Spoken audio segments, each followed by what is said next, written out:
I mix what I like, what I like, what I like, what I like, what I like.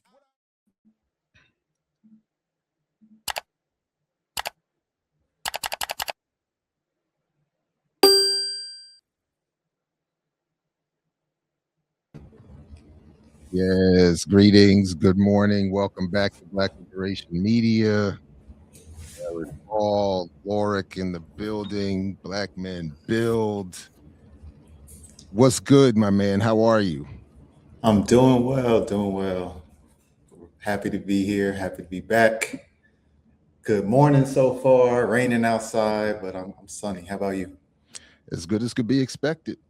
And we finally got the rain finished over here in the mid-Atlantic, and the sun is back out, and perfectly timed for our discussion of spirituality and the cosmos and the universe.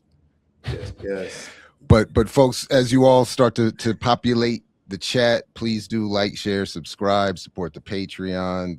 The QR code is in the corner if you need help. Otherwise, the links are in the show description. Support this collective cooperative project. And in the next hour, we will have a special guest joining us to talk more about Black consciousness, Fanon, and more. But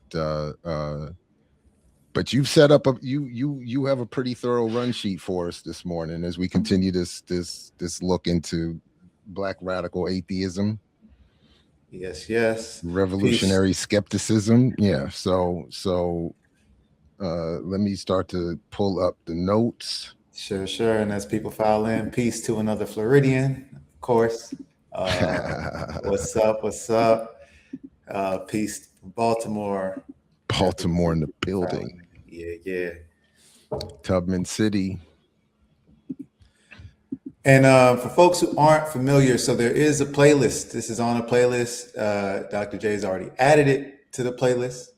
So check out Black Radical Atheism. I think that's the name of the playlist on the channel already. And then everything we go over is in the show description. So if you just click the link, all of our run sheets, all of our previous episodes, challenges, resources we've compiled are all there. So you can always go back and check out each one. And I'm going to start linking the episodes in the run sheet too, to just make it easy for folks.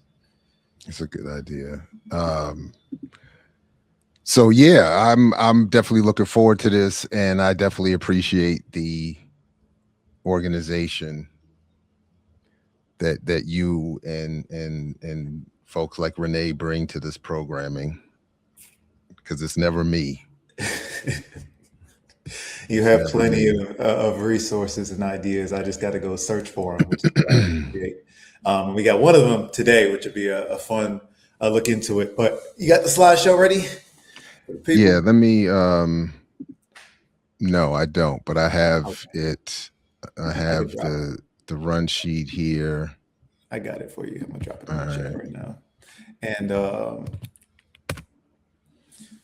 yeah, I mean, we can keep going into the background of this program as well. I do want to push back a little on a narrative I've been seeing a lot, almost like a reflex I see sometimes in our spaces. I cannot speak again for the white community, the white leftist spaces. I've been in them before, but they are not where I primarily organize. That's not where I come from. But I've been hearing a lot, we don't want to be too secular or anti-religious and all of these things. And I hear that as applied to how Black atheists need to move among, spiritual folks. And I would honestly say, in my experience, can't speak for everybody, that is not the case. In fact, I actually think we overcorrect in the opposite direction. I very rarely see Black atheism or Black secularism raised in these spaces. If anything, we're more of a live and let live kind of approach to things. We keep our atheism in the closet. Like Brother Malcolm said, keep your religion at home. We usually keep our atheism at home. So I do see that raised sometimes on this platform as well. It's like, you know, we don't want to be pushing that on people, or we have to respect other things, or we have to understand the liberation theology. But in my experience, liberation theology is actually foregrounded when we talk about Black people in revolutionary spaces. And critiques of even liberation theology are things that I don't see often. So I think this program is part of that. Again, I won't say, like some people say, they're not trying to convert you. I won't say I'm not trying to deconvert some folks. I do think that is a goal, but I'm not evangelical in it. I just, if you are curious, I like to open the door for it. No, first of all, 100%.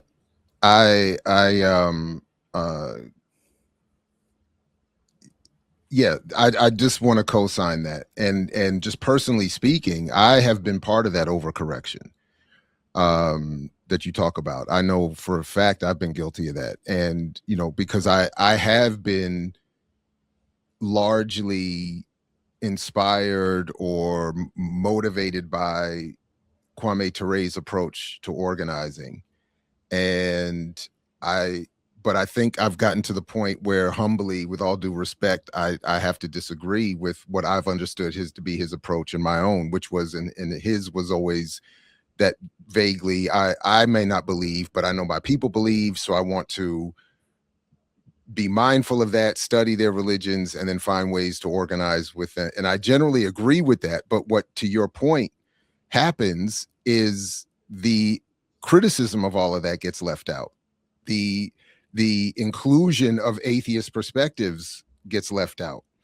And I have certainly felt a version of, let me keep it in my atheism in the closet, because I don't want one more layer of disagreement in these space. Like and over the last few years, I admit, in part because of the white atheist spaces that I've been watching and some of their approaches, I admit I'm also moved by Professor Dave's approach to criticizing the anti-science world.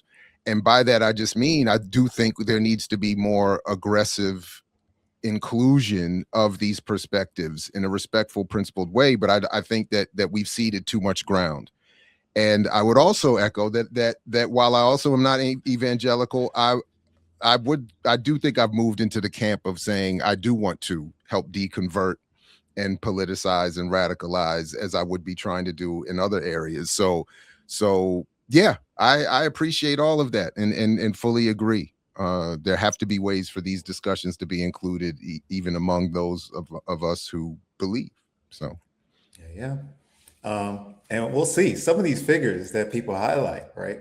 Like they are reverenced and they're held in esteem, but then that atheist element of their ideology is not held up either, which is, you know, frustrating to me. Because when we talked earlier, when the show first started, I mentioned my first example of a Black atheist was Eric Foreman on House. That was the first one who wasn't like a caricature for me. But I didn't know about James Baldwin, right? I didn't know, and we're going to see about Fanon and Huey Newton, both of whom, based on the definition, we can get into our grounding, start with the values pledge and all that, are atheists. I just want to point that out. So, you know, Huey Newton is raised up as this hero in our community, and no one ever points out that he's an atheist. And to the point I'm getting at as well, he didn't, like Ture didn't, as far as I'm aware, elaborate anywhere on how he arrived at atheism, why he's disagrees, and you know, he's just they just sort of maybe drop it in passing. So I agree. So yeah, I absolutely 100%. Yeah. Ready for Revolution really gets into that, which I think is interesting, where he talks about it. He even talks about, I'm not coming to church. I'm in the field. I'm working. I'm an organizer. He said, I came to church when King was about to start talking against Vietnam because he asked me to. And so he's like, all right, we're going to have some real shit at service today. I'll be front row. And sure as hell he was. And that's how I approach it too. But until then, I don't need to be there. I'm going to be in the field. So, and then at what point do we get to have a conversation about why we don't believe, or why someone does believe, or what it means to believe, or how we, like, we can't even have, and I will admit, even there was an organizational space I was in not even too long ago where my attempt to raise this caused, I'm speculating here, but I think caused tension that played at least a partial role in the dissolution of that group. And and I don't know, and I felt like it was, I just want to be able to the extent, if you want to have a conversation about your revolutionary approach to Islam or Christianity, I think there should be a conversation about a revolutionary approach to atheism, because I agree with others. Atheism in and of itself is not a claim to anything beyond the question of a belief in a God. It is not an automatic, it does not automatically make somebody progressive or a good person or any of those things. So so that's why I was saying, like, there needs to be revolutionary space for atheists as there are for Muslims, Christians, etc., and so forth. So yeah. All right, let's hop into it. Let's ground ourselves. It's episode 4, 100 Years of Fanon. It's a follow-up. So we had a previous discussion that we're going to continue today because there was a lot and we didn't have enough time to get to it. But as always, with this is not an official Black Man Build program, but I do carry those values with me everywhere. And so we can start with our values pledge, which always begins with, we are critical thinkers. Jerry, can you take the next one? Yeah, we are curious about this moment. We are coming together to take an active, responsible role in freeing our communities. Jared. We are transforming to meet the moment.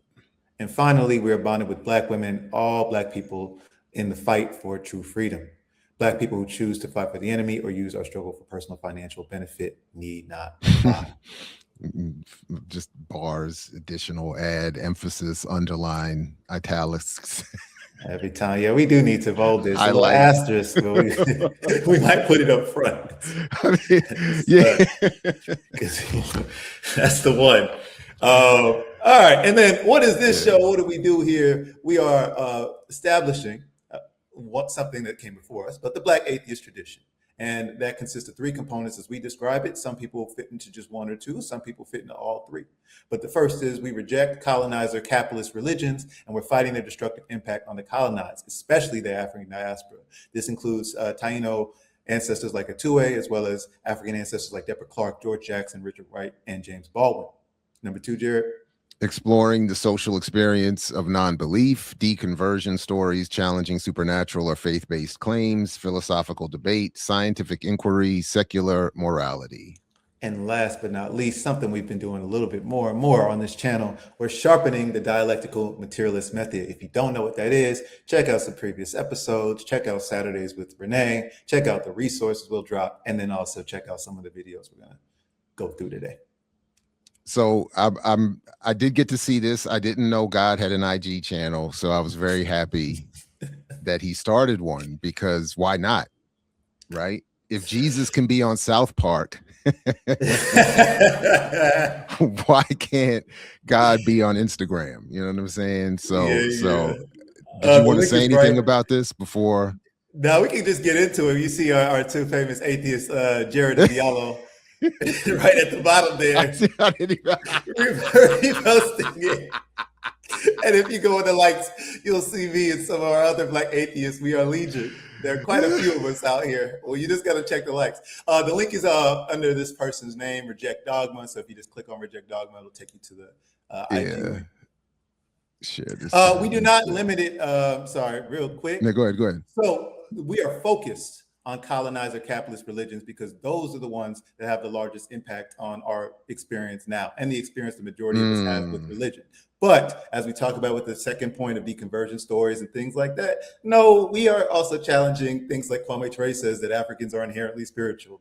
Not really. And so we're going to get into those things as well. But we also recognize that the colonizer capitalist religions, the imperialist religions used by the Roman Empire first, have a unique evangelical and conquistador type impulse that we have to address. So we don't want to just lump everything in African spiritualities, native spiritualities, and things like that with the Abrahamic religion, specifically Euro-Christian dogma, things like that.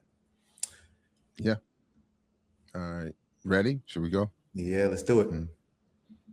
That point out contradictions in the Bible, just say it's a metaphor. What about something that's been scientifically proven wrong? Just say it's symbolic. What about when they point out all the terrible things that you've done? Just say it's out of context. What language did the donkey speak? The donkey spoke? They put that in there? I don't know, man. Who was there with you when you were creating the world to be able to write down the story? Good question. If Adam was unconscious while creating Eve, who was there to write that down? Good question. Who witnessed Cain killing Abel to be able to write it down? Good question. Back in the day, they used to buy their way into heaven. Can you still do it now? Not anymore. No. Tens of thousands of people yearly lose their life from natural disasters that you cause. Well, I know every outcome and I have the power to stop anything, but I work in mysterious ways. Next question. Why did you make tripod and sunfish? I was just testing shit.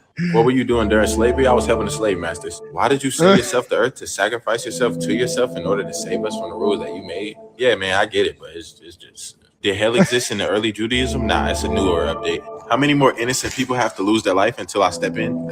Free will is more important. If we didn't evolve, why do we have wisdom teeth and ear muscles? Good question. I'm done with all. Just have faith, bro. Have faith. Just have faith, bro. Have faith. I love it. Hell is a newer update. Hell is a newer update. Exactly. And the donkey thing, like now I get it from watching these atheist debates. Yes, Jared, and there's even yes. a debate about the donkey. Like because the claim among believers is that Jesus, evidence of his satisfying the prophecy is that he rode a donkey, and then some say he rode two donkeys into Jerusalem, right? And Yep. so some of these folks I watched, they're like, I rode a donkey last week. Call me Jesus. I'm the Messiah. I like that he's like, oh shit, I put that in there because there's so much shit, Jared, in this book that if you read it, you're like, what? Huh? The Jonah story, what? You know, basic stuff. It's not a whale, it's a big fish or something, like, because there's certain scientific things you learn. So I go to the aquarium and they tell you that like some whales like esophagus isn't much bigger than a dish plate. So when you learn that, it's like, wait, but I thought Jonah got swallowed and sat in there for 3 days. It's basic shit that like a child, honestly. So, yeah, no, I mean, again, the folks that I end up watching the most, they are all previous serious believers. And the one thing that they all say in unison is that reading the Bible is what made them deconvert.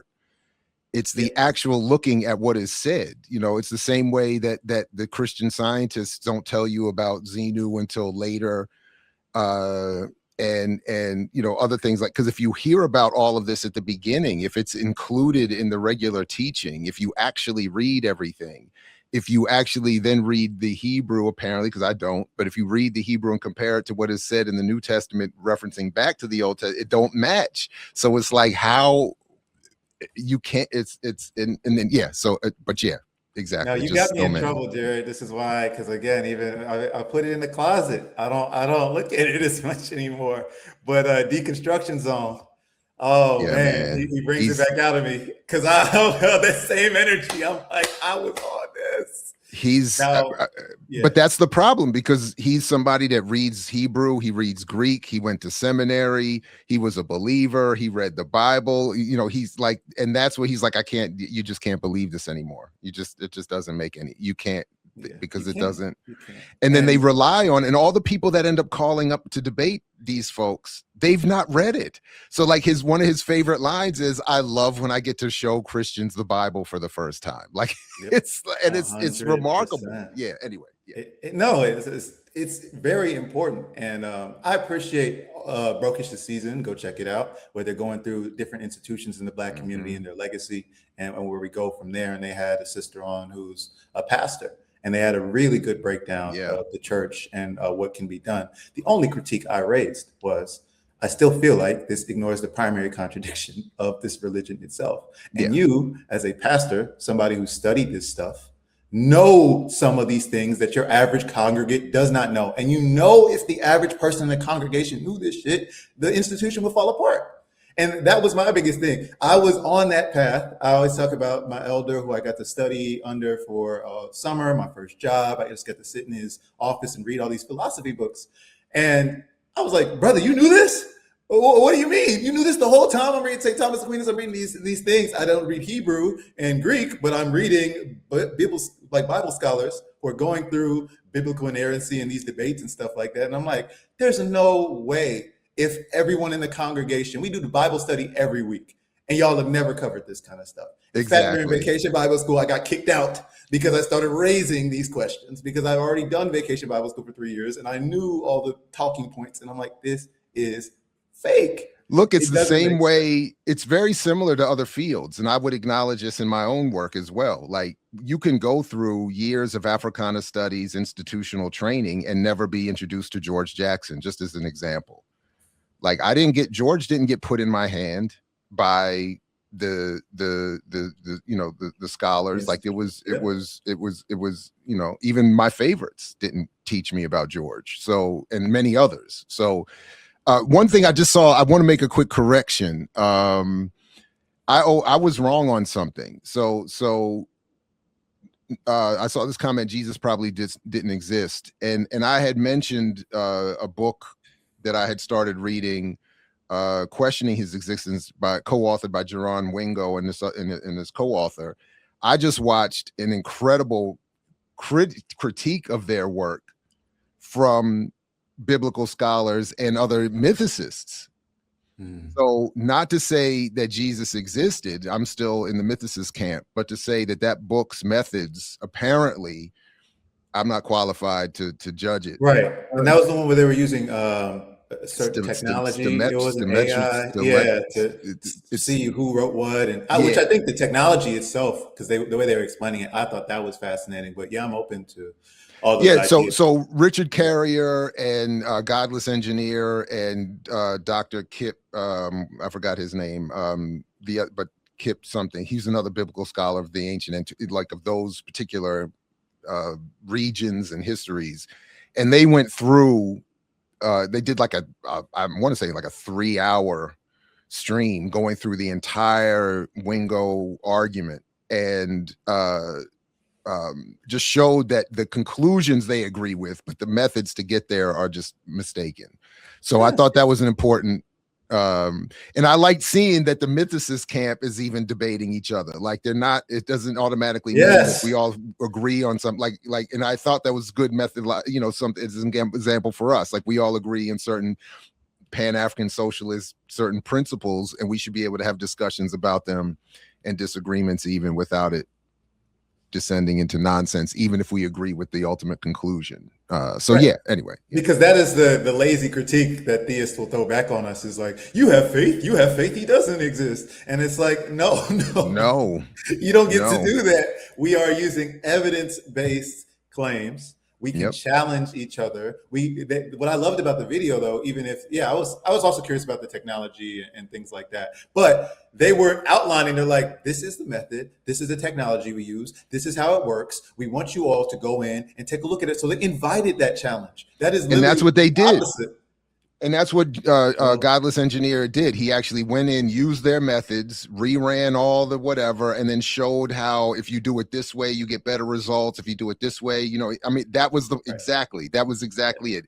I show my work, you try to duplicate it based on my model, and if it doesn't work, you explain to me why I'm wrong. And nobody sat up there and talked about, I'm gonna come see you with his smoke and F you. Like, they didn't even do the white boy silliness. It was just straight up, let's just and then offered conversation and just, so I was like, okay, that's dope.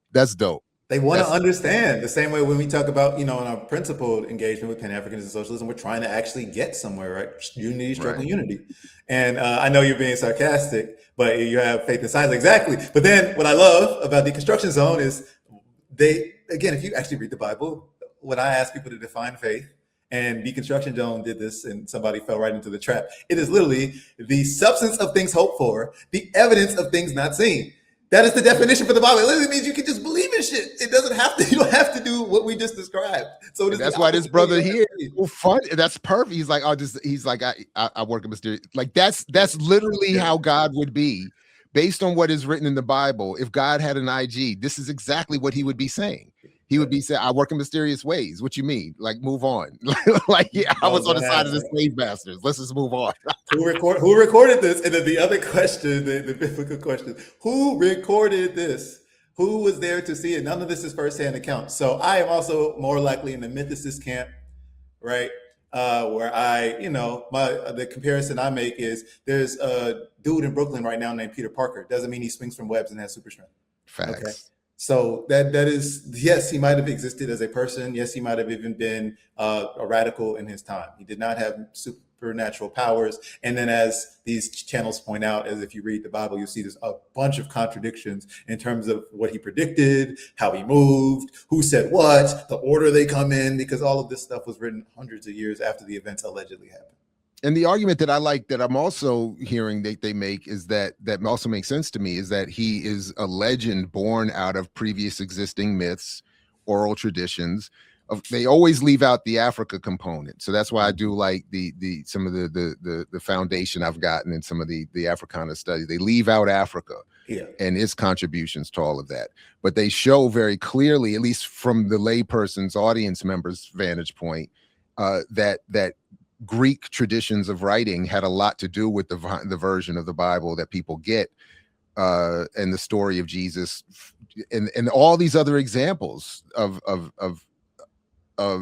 actual people who actually can be shown to have lived, who made the same claims of Jesus in terms of being resurrected. Some guy, apparently, the Deconstruction Zone was talking about it recently.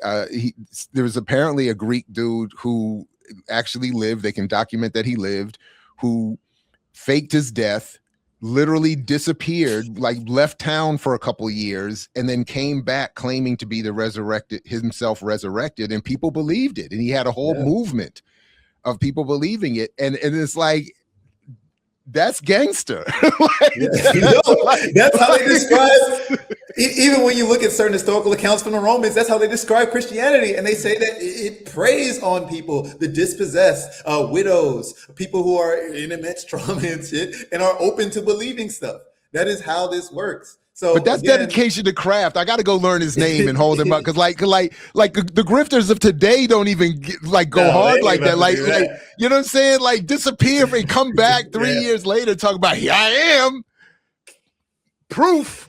But as we know, with our society, again, I know he does other versions of this. So if y'all want to check out Reject Dogma's channel, but one is like, as soon as cameras and photos are around, now all these miracles don't happen anymore.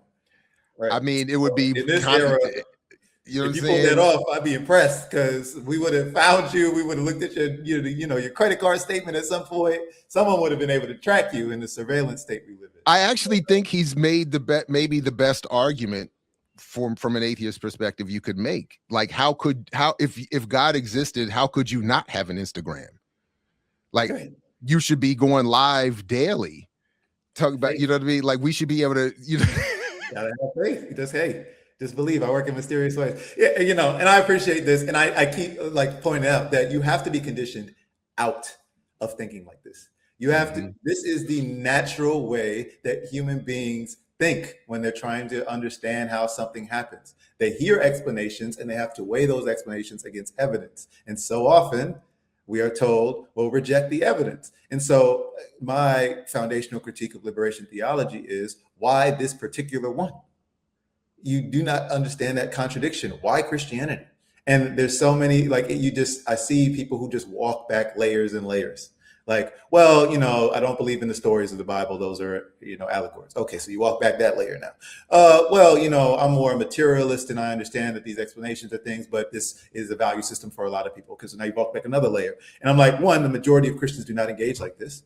But then two, each time you walk back that layer, you're opening yourself up for the fundamental critique, the primary contradiction. What we talked about last time with Dr. King that I respected was he refused to walk back those layers, because he understood if he did, it breaks the whole system. You can't just pull on the thread and not let the whole thing unravel, right? So Dr. King was like, I believe in this. I believe it's the divine truth. I have faith. And so stand on that faith. Elder Holmes talked to me and he's like, I have faith. Stand on it. But he also was like, brother, I know you might not have faith, and that's okay. And I was like, damn, took you 17 years, but here we are. Good to know. And saved me going to seminary school to get a doctorate of divinity the same way, So I appreciate the debate channels for that. But the other thing that I appreciate from them that I think can have value in our space as well, that it's helped me at least try to have some sort of empathy, is that in the same way that I was hesitant in many cases to expose my atheism, I understand why people who are raised in these spaces would have a hard time not only deconstructing, but then admitting it because of the social element of it. And they talk about this all the time. Paula G, one of my favorite channels, he talks all the time. Like he still has family, like they go to church, that like he wants to be in community with some of his family and old friends, but it has caused a lot of stress for him and others in being, again, out of the closet with their atheism. So I get it. And in spaces I've been in, I felt the same way. I don't want to get into it. It's like there's enough barriers already that we have to overcome to build into a revolution. I don't want to add one more, and I just let it go. And but I think that's a mistake. Ultimately, it's a mistake. It does us a disservice. So yeah, and generationally, I think it will continue to change. But I have that as well, and I also understand that I have an advantage that I grew up in this and I understand the belief system. Again, I've read the Bible, so I actually know how to interact with people. I know the songs. I know all of these things. But if you do not have that kind of cultural background, I do wonder, right, how alienating it might be to talk to people if you weren't brought up in the church, if you don't know God is good all the time and all the time God is good, if you don't know the cultural dimensions of that, I do feel like it could be alienating. But as we get to these next slides, there are traditions that exist that are absent this that I think we should be looking to replace it. And so we're going to talk about Huey Newton and the Panthers in a bit. But before that, this is the John Paul fart trip. Yeah, that's again, the handles are are just as good as some of the content. Yes. Anything you want to say before I play? Check out this person's channel. They go into dialectical materialism a lot. So just another resource for education. Dialectically about something requires the thinker to confront themselves. They must differentiate between the subjective and the objective, as well as the idealistic and the materialistic. As this becomes a practice, the thinker begins to develop, which then incubates a transformation in a society and the overall evolution in the human species. Dialectics has 4 key moments. And Hegel uses the term moment because each part cannot be thought of on its own. Each implies the existence of the others. They imply it as an overall framework. If you were to only discuss one part independently, despite the fact that you'd be using the same language, you'd be talking about something else entirely. We have to remember that dialectical thinking is a fundamentally different way of navigating and understanding the world. The first moment of Hegel's process is empirical perception. A lot of Hegel's famous book, Phenomenology of Spirit, talks about this. When humans try to produce new knowledge, they first must intake it through their biological faculties, through their senses. And eventually they try to identify patterns. This process is so natural to us that we might not think about it that often. But we have to understand that getting burned by a hot stove and knowing that stoves will burn you are not identical. The ow hot moment is the empirical perception, which then leads to us knowing that stoves will burn us, which is pattern recognition. And this moment of pattern recognition is what Hegel calls understanding, but he adds a key emphasis. Understanding is when empirical perception becomes a claim, and that claim becomes infinite. So what does it mean to be infinite? A lot of philosophy nerds are going to burn me at the stake for this, but it's a very fancy way of saying always the case. In order to operate practically in our lives, we cannot be constantly making intentional decisions, especially if these are situations that pop up again and again and again. So for Hegel, once we make these claims, once we identify patterns with our empirical perception, we make them infinite so that we can then say, I don't have to deal with this anymore, and I can focus on a higher priority of challenges. To complicate things though, every single person is going to have a different set of things they take for granted and a different set of problems that they want to focus on. Your parents might have an understanding that you go to college to get a good job. Your friends might have an understanding that you're always late. And liberals might have an understanding that bad politics means Trump. This transition from empirical perception into making claims that are infinite is not wrong. It's necessary in the evolution and production of knowledge. We need each moment so that we can move on to a higher stage. If I couldn't just assume that I know the sun will come up, or I have to go to work, or I gotta eat food in order to take care of myself or I will die, then I would be bogged down by the minutia of all of these tiny, almost insignificant problems. The problem with understanding, and the reason why it needs to evolve into the next step, is when we crystallize too many things into dogmas and we don't understand that this knowledge production process is happening. In the next video, I'm going to talk about the 2 next stages and how thought evolves further. Those are dialectical skepticism, as well as the final one, Hegelian speculation. To think dialectically.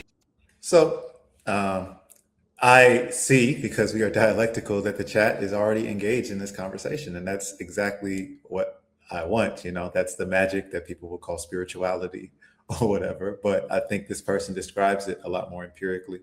I've been trying to shorthand dialectical thinking because I've introduced the concept in men's circles plenty of times when it feels like we're stuck between it's either this or this situation.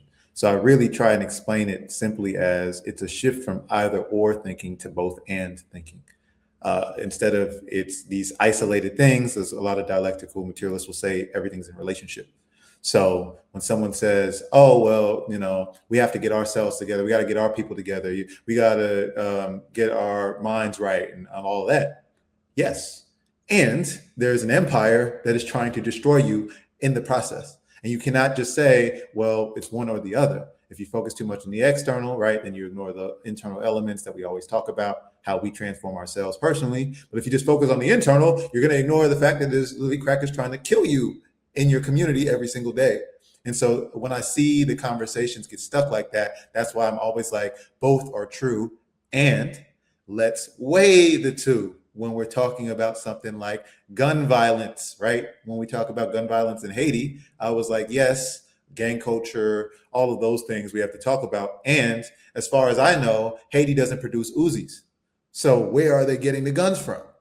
And that becomes the thing. So it's not to say both and they're equally weighted. It's like, no, this is important and we can do the transformational work all day internally. And at the end of the day, if they don't stop dropping guns and starving people, we're going to still keep killing each other. It's not something you can control with just one element or another. Yeah, that's excellent. My favorite way of hearing it explained years ago was, and I don't remember who said it, unfortunately, but it was they described it as kind of looking at it. If you were looking at a painting of a like a farmer, I think they said a farmer on a farm. Dialectics doesn't encourage you to see. Doesn't encourage you to see. It encourages you to foreground one or another aspect of the painting at any given moment without losing sight of the fact that it is part of the larger picture in painting.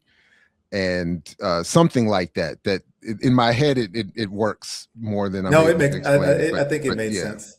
I like that approach for sure. By the way, have you seen I Love Boosters yet? Going this Friday is date night. I'm gonna go check it out. Okay. I heard they do Diamond in there, so that'll be next episode. We can talk about it. You seen it yet? I've seen it, and okay. I would very much like to revisit this conversation with you and others after they've seen it, especially for the point of methods for explaining these principles. I'm curious as well. What I can say is, okay, so yeah, we love our haters. I do have to say, you said date night. I'm sorry, you said date night. Okay, right. I'm gonna do it on Friday. I'm going date night, but I know Mtume has some. We call it hate is the joke, but critique. I know Mtume has lots of critiques of Boots and engaging Hollywood and those sorts of things. And then FD actually also said, low-key, that he wasn't a big fan of the movie. So I think those are interesting people. I do find FD's pop cultural critiques pretty interesting, even when I disagree. So I'd be curious. But even before even separate as a discussion from do I like the film or do I think whatever else I think of the film, I specific on this question of methods for teaching these principles is something I would want to highlight. And I do also want to raise up and because I just saw it, and I'm not saying this in any way because the filmmaker put out a post about the timing of their film coming out with I Love Boosters when they're both talking about very similar things. But there's a 16-minute short film I'm putting in the chat called Rainbow Girls that I would encourage folks to check out as well. You can see it for free on YouTube. And in some ways, I know they're not meaning to do this, but I would like us to, if not juxtapose, hold them up for similar consideration and discussion. Yeah. So yeah. Anyway, but and we have very limited time on interested- this, but it sounds like we might have a Yeah. review crew episode coming up about this. And to his credit, my comrades, St. James, Dio, they both enjoyed the movie, screened it, and so I've heard some positive reviews as well. So I'm going to just go in with an open mind and check it out. I did watch I'm a Virgo though. And so while I haven't seen this new one, I will say when I watched I'm a Virgo, I wasn't the biggest fan of the style of explanation. It felt very heavy-handed. I don't think that people like resonate with it that way. I would be cool if it like brought you into text and stuff like that. But I wasn't, it just was like, we're going to just talk about capitalism. And then they do like the Family Guy cutscene basically. And they just, just show a video and they're like, this is what it is. And the workers are this and the superheroes are that. With like, one slight exception, what I will say without spoiling anything is that Boots heard your criticism. Word. Okay, good. Because I know we're also haters of Andor around here. Shout out Samantha. Although we have slight disagreements how we read that, although I understand her critiques. The way that they did that one character, and his name is escaping me, but he was the part of the original heist crew that was giving theory all the time. And he was writing it down, and he was the narrator of the revolution. That's how I want it done. And they sure as hell killed that man immediately, Jared. With a quickness. He ain't coming back for season 2, bro. You don't come back for no season 2. And no, man. Absolutely. So yeah, I'll be interested in what you think of how Boots heard that criticism from you. Word. Okay. All right. And I got to tell people, it is not, the movie is not, that's what I'm saying. You said date night, which is fine. Although I don't want to project my own insecurities from my dating life onto you, but there's a couple moments in the movie where I'm like, I would not have wanted to be on a date. I was like, I would not want to be on a date for this. But it's not kid friendly. I will say that. Okay. Be very careful what age you invite to see this film, because there's a couple scenes in there that whew. Anyway, yeah. So yeah, I look forward to people seeing it, or however, and when we get to the point where we can have, spoiler free discussions or spoiler included discussions. See it however you want. If you don't want to buy tickets, if you want to be a Jack Sparrow about it, go. We approve. He loves boosters, right?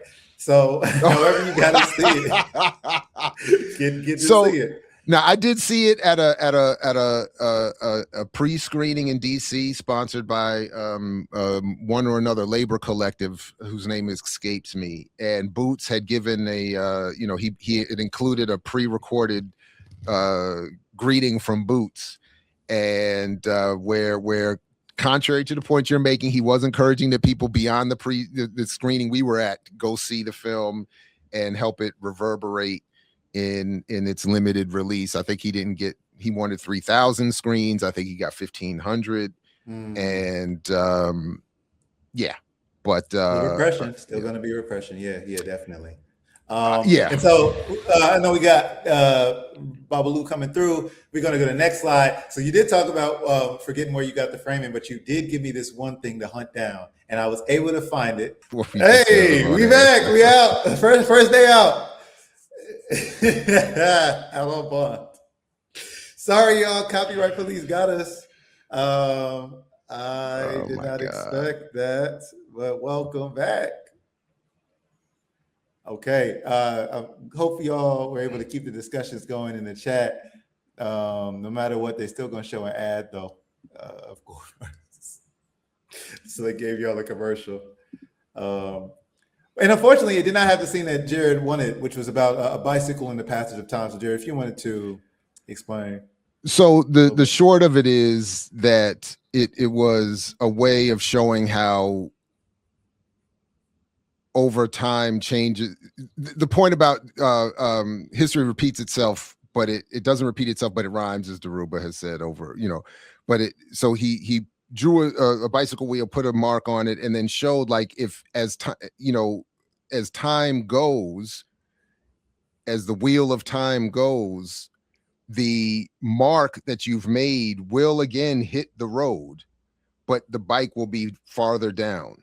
It will have moved, right? Because you'll be riding the bike, and then but that mark will again hit the road. It just hits the road in a different place, in a slightly different context, different situation. And I thought that was good. And I had used it in one of my classes and played that because that was the only part of it that I saw. So even the clips you were showing where I thought he was doing other good explanations, helpful explanations, I had not seen. So, and I've not seen that entire film. So that's that.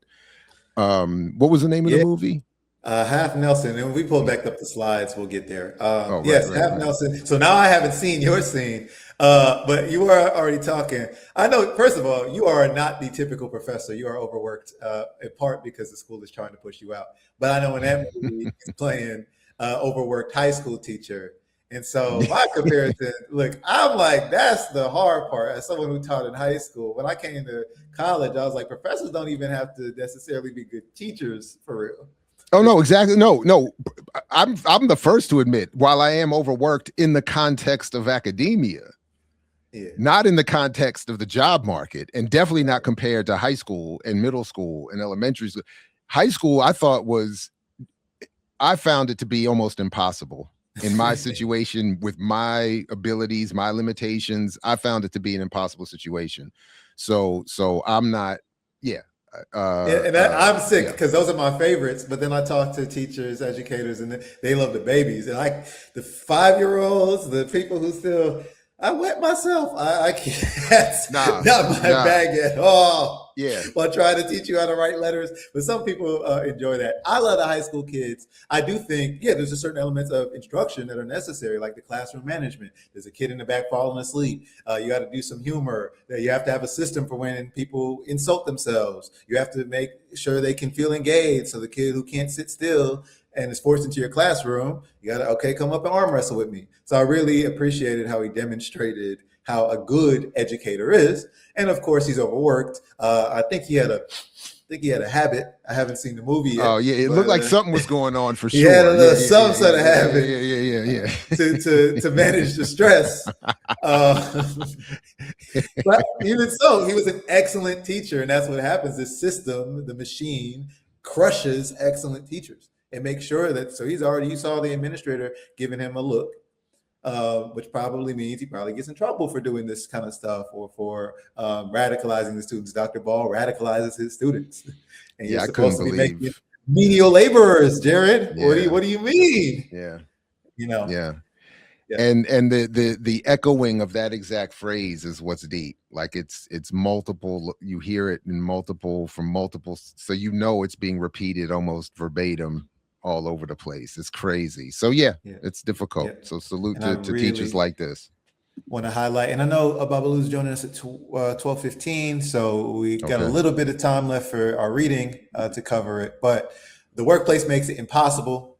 Orleans Parish public school teachers were one of the largest worker unions in the country, Katrina, and they're not like these TFA folks today. Absolutely. Wow. We talk about under capitalism, when they use a crisis to completely privatize something, to destroy public institutions. And now I'm pretty sure all of New Orleans schools are charter or private at this point. So very important to remember. And folks like to leave out, as bad as things are now, that a lot of that happened under Arnie Duncan working for Obama.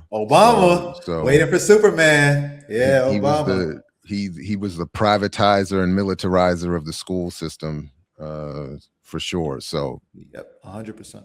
So all right. So we had some readings, and again, y'all, it's in the show description, the run sheets, the readings, and now we have a little bit of a schedule. I was able to work something up, so you can always see what readings we have in advance, linked in the run sheet document. But for this particular one, I wanted to pull last Black August. We studied Revolutionary Suicide by Huey Newton. It was actually my first time reading it, and similar to Asada, those books, they're amazing, man. Like the way that they're underrated as scholarship because they are creative nonfiction is absurd to me. Because in terms of scholarship, it's as theoretically rich as any of these political science texts. Well, those are easy, the bougie poli-sci text or whatever.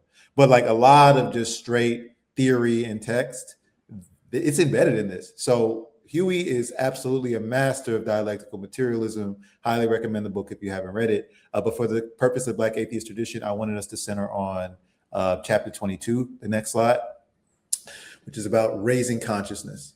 So this was the chapter where Huey talks about religion, his belief system, and why I pointed out, although it's never really mentioned, that he's an atheist. So go ahead, Jared. I just wanted to interrupt again. Forgive me, but I wanted to highlight the point you just made to say. So you said this was your first reading of the book. I think it's important to point out that for those of us who may have once upon a time read books 10, 15, 20, 30 years ago, it almost doesn't count. And it's good to come back and revisit. Reading is also separate from studying. So I think that's important. So specific to this discussion, whereas I would have read this book actually twice at least, but many years ago, it was never for this particular focus. And with this, so it creates a difference is all I'm saying. So I just want to throw that out there. It's not enough to just say, yeah, I read it. And then, like Cat Williams and some others, I read thousands of books before I was in, what do you say? I read 1,000 books when I was 5 years old or something like that. And he runs a 4.2. And he runs a 4.2. Yeah, all of that. Yeah, it's like, it doesn't matter. It's like, so, you could say you've read all of these books, but if you're not studying, revisiting them, reworking them, using them, then it's limited. That's all. So sorry. Yeah, go ahead. No, it's beautiful. And so Huey talks about the Panthers and their approach to the people, and specifically says that he wasn't trying to turn the masses of our people away from religion, but he was trying to help them not accept the docile, what we talked about, capitalist colonial version of Christianity that they were indoctrinated into, and that our people are still being indoctrinated into. And so when he says the phrase all power to the people, he says it was meant to convince Black people that their rewards were due in the present, not after, not if you're in heaven, if you're a good Christian, no, now. That it was within their power to create a promised land here and now. Now, I also and remember, we heard from God a moment ago who reminded you that heaven is a new invention. So even that false concept doesn't exist originally, even in these traditions. So they had to make that. They had to additionally make some shit up to get us to buy it. Yeah, sorry. No, you're on it. That's 100% true. The new patch updates. Now we got to hell. Yes, this is the chapter, Keontae, where Huey writes about the need to change the approach to religion. It's called Raising Consciousness. It's chapter 22 of Revolutionary Suicide. And he talks about his personal beliefs about religion, which is what makes me claim him as an atheist, but also the Panthers and their approach to phrases like all power to the people or the term pig. And so in terms of dialectical materialism, as we always point out, it's a both and. You're not neglecting the realm of ideas. They're actually very, very important. When we talk about the white atheist debate channels, and Deruba says there are infinitely more, there's other idealisms that are infinitely more dangerous. Whenever they talk, they're fantastic on their subject, but I heard them mention North Korea and the Soviet Union, and the brainwashing went full effect. That's what I'm saying. Like I mentioned, Professor Dave, when as soon as he stops criticizing the anti-science, anti-vax community, his politics get a little liberal, get a little shaky. So all of them need, yeah. That's why we engage this through Huey's tradition. Although those other people we can engage in and study absolutely as well. So this quote from the chapter, which I loved: I have arrived at my understanding of what is meant by God through other means, through philosophy, logic, and semantics. My opinion is that the term God belongs to the realm of concepts. Remember this last episode we had where Ear Doctor was asking about spirituality and miracles and all these terms, right? My opinion is that the term God belongs to the realms of concepts, ideals, that it dependent upon man for its existence. If God does not exist unless man exists, then man must be here to produce God. It logically follows then that man created God, and if the creator is greater than that which is created, we must hold that man is the highest good. There you go. That's the atheist worldview that we're talking about here. And he also ties this in intercommunalism to Mao. And so when people talk about their beliefs, even how Ear Doctor framed it, how my uncle frames it, Jared, how have you heard you frame it? For me, it's a belief in the people. I believe in my ancestors who came before me and the strengths and the lessons that they've imparted, the labor, the material labor they've put in to actually get us to this point. And I believe in the future generations that are after me because I understand dialectics. I understand they're going to go through the same struggle. And being a high school teacher, I saw that. I saw a young me in my students, right? So that's my belief, power to the people. And so Huey goes into his approach to religion.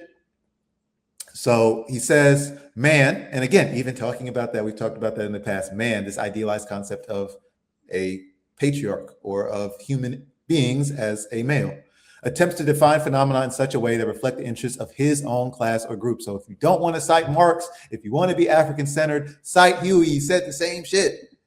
Class interests determine how people define phenomena. It's especially important to study the things that are important to our people and experience. And then he says, the part that, again, people will not talk about.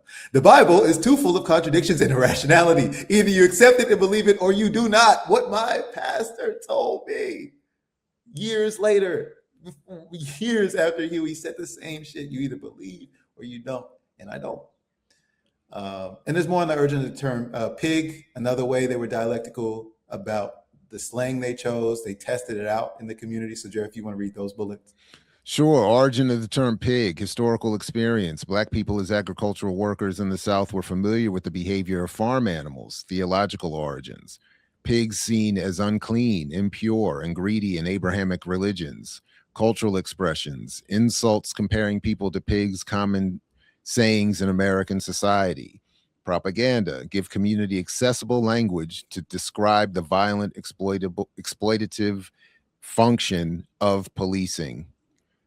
And I'm glad to be reminded of this because I've seen a number of instances, been privy to them in a couple of times where people, friendly to animals are concerned with the negative association of defending the pig, by the way, not the police, Right. Saying the poor innocent pig shouldn't be negatively associated with the police. It's like, all right, with all due respect to pigs as in animals, I think Huey's explanation is well taken. Yep, absolutely. That poor pig, man. Yep. And to this point, okay, and again, we could be scientific. So Huey is explaining the origin of it, which is brilliant, and it makes a lot of sense. But yes, scientifically, he was not an animal behavioral, scientist. Yeah. So yes, pigs can be smart. And all of these things, that's very true. Just like when I talked about rats and my comrade was like, well, the rats were kind of brought over here and they're also part of the colonial process in this ecology. I'm like, yes, I get it. Okay, yes, I understand. And maybe we have an issue, again, stemming from Christianity, by the way, where we think we're dominant over animals and we're different from animals and we associate negative things with animals. Snakes in the Garden of Eden, for example. So we can just be more and more dialectical. Rats are adorable. All right, to each their own. Hell no. But I understand scientifically. Look, can move outside this is wild that I had just finished this. I won't play the whole thing, but I love squirrels too. Yeah, man. He talking about. What are you talking about? Let me get this branch real quick. He talking about tree line streets. This is my street. He over here on his. See, my guy was outside my window the other day. Just I'm trying to record something, and he was just. So I just said, you know what? You win, dude. You win. It's funny because the joke is that if you gave rats a big bushy tail, they'd be squirrels. So yes, obviously, there's a lot. That's why we don't neglect the realm of ideas. Seeing squirrels depicted as cute and stuff, seeing Alvin and the Chipmunks as a kid, all of these things socialized me to like squirrels and hate rats. Although, I watch the Animaniacs and like Pinky and the Brain, they don't elicit cuteness out of it, so I don't like rats. I get it. So all this is important. But what Huey is saying is they actually tried other terms. He talks about he said, I think that God backwards is dog. So like the opposite of God would be a dog. So he tried to call them dogs and he's like, that shit ain't catch on.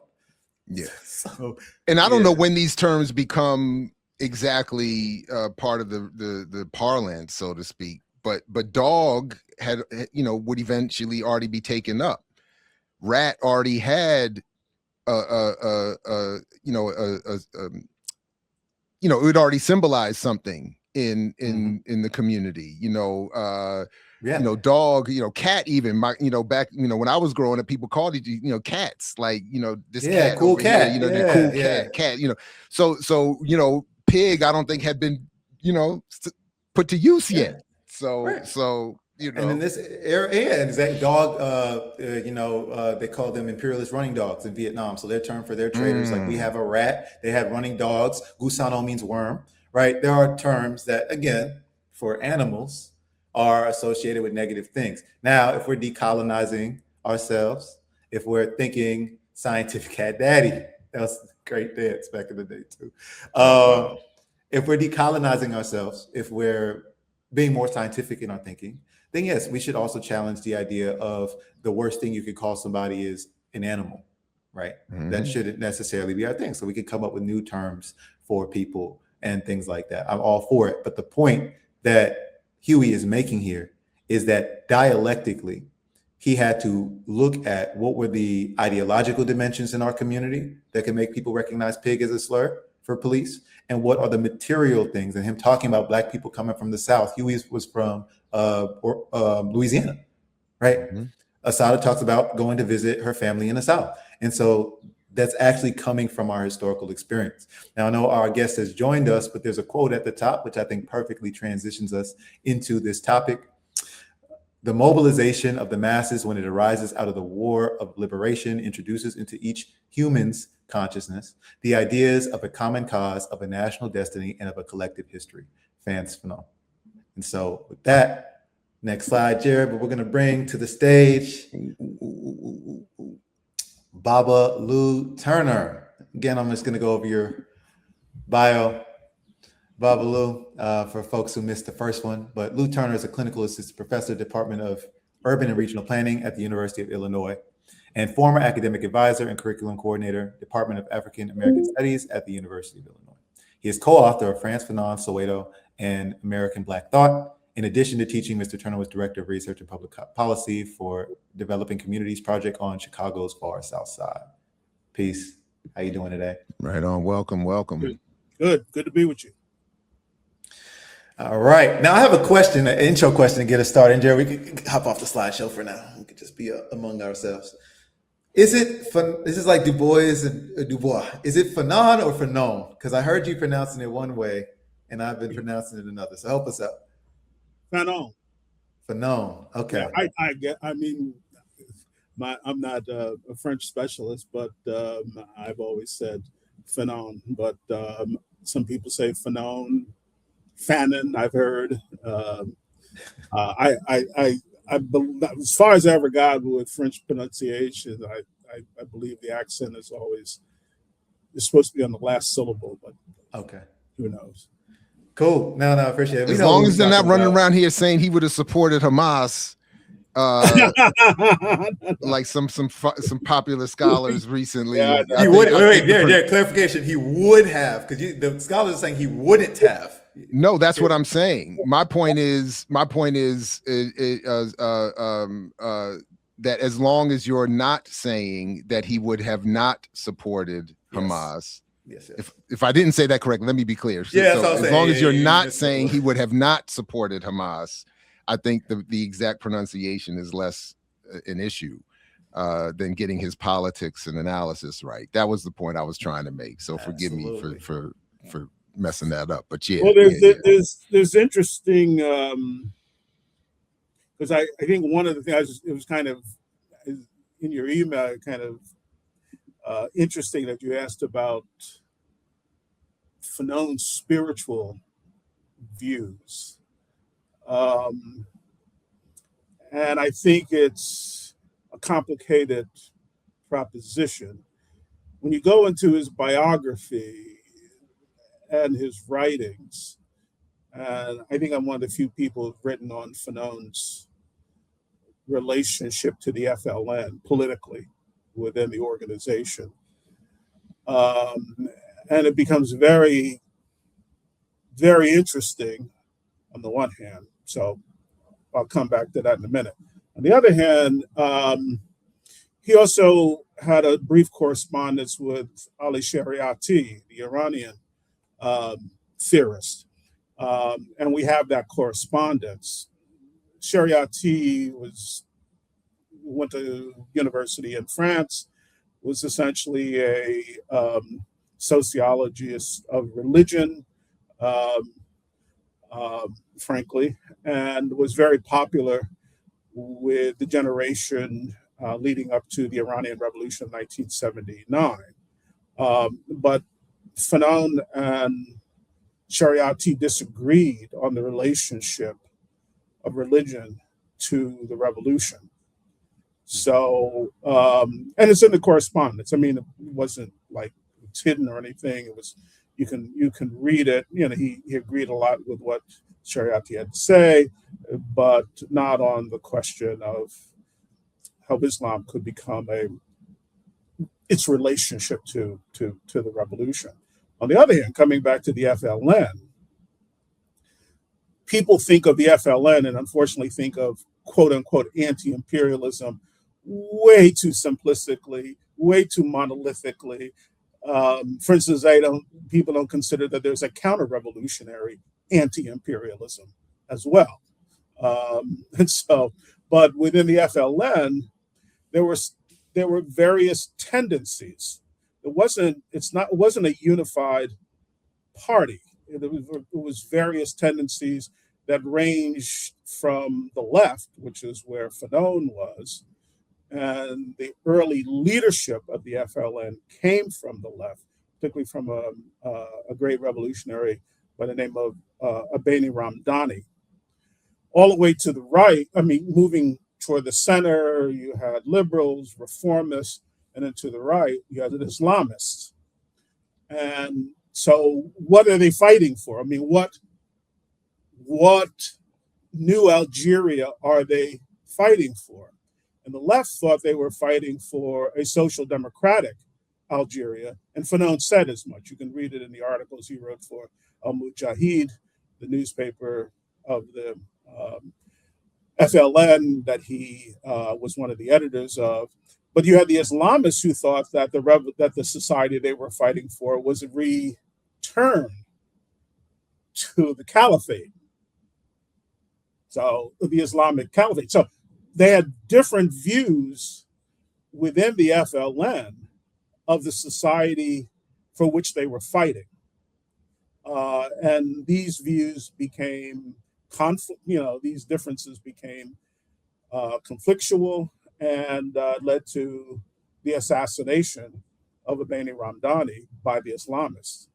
And the early biographies of Fanon held that there was an attempt on his life by the Islamists because he was blown up in a Jeep on the frontier between Algeria and Morocco, and he had to be rushed to a hospital in Rome for treatment, where a second attempt was made on his life, by the way, by the French fascists, the intelligence agencies of the French government.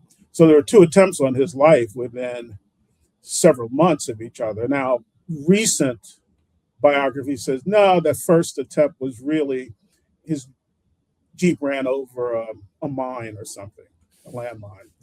But the earlier biography said, no, it was an attempt from within. Now, Macy has the biggest biography of Fanon. I have a lot of issues with Macy's biography, but Macy in this latest biography by Adam Schatz, kind of New York Review of Books kind of biography,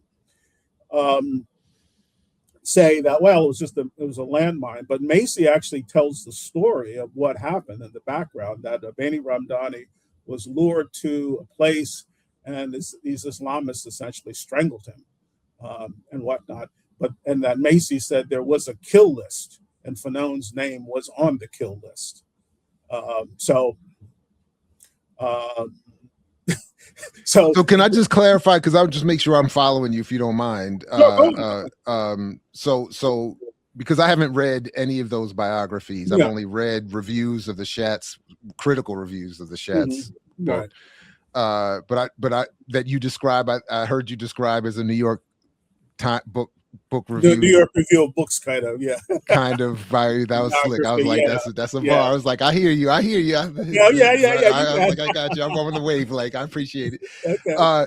But just to be clear, you're saying that Macy recounts and details what was said to have been an attack on Fanon from within, and Schatz argues I guess the revisionist claim that it was just an accidental running over a landmine. Is that what you're? Okay. Just thank you. So, but in fact, I think in one of the articles, the article I wrote on Fanon's relationship to the FLN, which is a few monographs on that, on Fanon's relationship to the FLN as a party, and he's looking at the various tendencies within the party. I bring in Lenin's view that he expressed, I think, at the 1907 Congress of the Russian Social Democracy, which was held in London.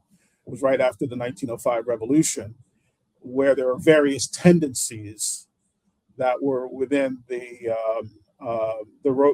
Russian social democracy. They broke up into Bolshevik, Menshevik just a few years before. And Trotsky was saying, well, the revolution will overcome any divisions that we have, any conflicts. And Lenin took the very opposite position. He says revolution doesn't resolve the contradictions, it heightens the contradictions, the conflict. And so I brought that in as a reminder of what was really happening within the FLN. And when you look at the early founding documents of the FLN, that was the view they had. They knew that when they were organizing a range of different tendencies into the FLN, and they essentially said the view of Trotsky. A lot of people thought that at the time, with just Trotsky, that the revolution would resolve our differences, and Lenin said, on the contrary, the revolution will heighten, I forget the exact term, but it means sharpen our differences. And so I brought that in as a way of looking at what was happening in the FLN, and that certainly is what happened. Now, from Jared's point of view, because Jared is a contrarian by nature, one could ask, from Jared's point of view, well, why did Fanon, if he knew this, and there's a question whether he knew this about the death of his friend, who people consider his mentor in some sense, who was murdered, why did he continue to work within the FLN? And that would be an important point, because the FLN went along with Fanon's proposal to open up a southern front through Mali into Algeria, to bring arms into Algeria, into the Algerian Revolution. And they went along with it. And we have Fanon's logbook from his trip to Mali. He went to Cameroon, Mali. I think those are the two countries. And so he's looking for bringing in arms, because the French had set up, literally, it's crazy, an electrified fence on the Algerian-Moroccan border and then the Algerian-Tunisian border. So the ALN, the army, really saw no combat to speak of during the revolution. Abeyni's position, as was Fanon's position, is that the revolution needed to come from within, not from the military. It needed to be a mass movement from within. But the mass movement from within had gotten frozen out in terms of arms. And so Fanon, because Fanon put a lot of stock on the peasantry and blah, blah, blah, this is work with that. So he convinced the FLN to back a reconnaissance mission that he went on to open up a southern front through Mali, since they were frozen out on the east and west. And Fanon goes through some of the early, countries that have gained independence, and that's when he gives this pretty sad and blistering critique. He says, the further I go into the circles of the independence movement, he says, I can see that Africa will soon be independent, will soon be free of colonialism. But the deeper I go into the circles, the political circles of the independence movement and the nations, the greater fear, the greater danger to Africa is the lack of ideology. And that was, it's not written in an article, it's written in his personal diary, his logbook. It appears near the end of the posthumously published works of Fanon called Toward the African Revolution. By the way, in the very last article in Toward the African Revolution goes right to the point of what he's raising. It was about the murder of Lumumba. And it's called, Could We Have Done Otherwise? Could we do otherwise? And it was critique of the African leadership, because they got played. They believed in the United Nations as some kind of arbiter, as did Lumumba, by the way. And so they got played. And it was Lenin called the League of Nations the thieves' kitchen of imperialism, and that's what the UN was. And so the very last article of Fanon's in Toward the African Revolution was about Lumumba. And so when Fanon comes in the summer of 1961, the year that he ultimately dies, at the end of the year, he comes to Rome in 1961 to meet with Sartre to write the preface to Wretched of the Earth, which Sartre studies scholars say is the most revolutionary thing Sartre ever wrote, and it is. Simone de Beauvoir, Sartre's partner, in her memoir talks about the meeting. And Fanon, who is dying of leukemia at the time, is really wasted, exhausted. And he's in Rome in summer of 1961. And Fanon comes in, he says the two deaths that he has on his conscience is the death of Abeni and the death of Lumumba, two people that he knew. And what's on his conscience is, we can speculate, and I think it's a reasonable speculation, was that they were killed from within the movement. Certainly it was the CIA with Lumumba and whatnot, but it was the contradictions within the revolutionary movement that he was talking about. So when he comes, he's written the manuscript pretty much of Wretched. The chapters for Wretched of the Earth, and as you know, Wretched of the Earth, the title comes from the first line of the Internationale, right? Arise, you prisoners of starvation, arise, ye the wretched or the damned of the earth. The chapters actually come from lectures he gave to cadre in Morocco and Tunisia of the FLN and the ALN. And so, it doesn't come from a scholar sitting down, separated, isolated or something, but it actually comes from lectures he gave to the FLN and ALN cadre and whatnot. So it comes right out of his practice, right out of revolutionary practice. And I think I told you the last time, is Fanon's work is spoken word. He often spoke his books, and somebody wrote them down. So it's one reason why it has this kind of immediacy to his language. I think I've only come across one article by a brother who analyzes Fanon's rhetoric. And, I don't know that he knew when he wrote the article that Fanon's work was actually spoken, but he talks about the uniqueness of Fanon's rhetoric in his books and his writings. That's amazing. And similar to, I know Walter Rodney Speaks is another one, although Rodney did have his writings. It reads like a book because he's so brilliant, but it's actually all an interview, which is amazing to think about. Yeah. I heard Rodney at UCLA back in the day, back in the 70s. Really? It was I think it was late 70s, early 80s. Was that when he got kicked out of Jamaica and was doing the tour? Wow. Yeah. Gerald, I see you started a comment and it's related to where we left off last time. So if you want to raise that. Yeah, sure. No, it's something that I've been always looking for better answers to, and I would love to hear your thoughts on. Why do you all think Fanon met with the CIA in Maryland? Yeah.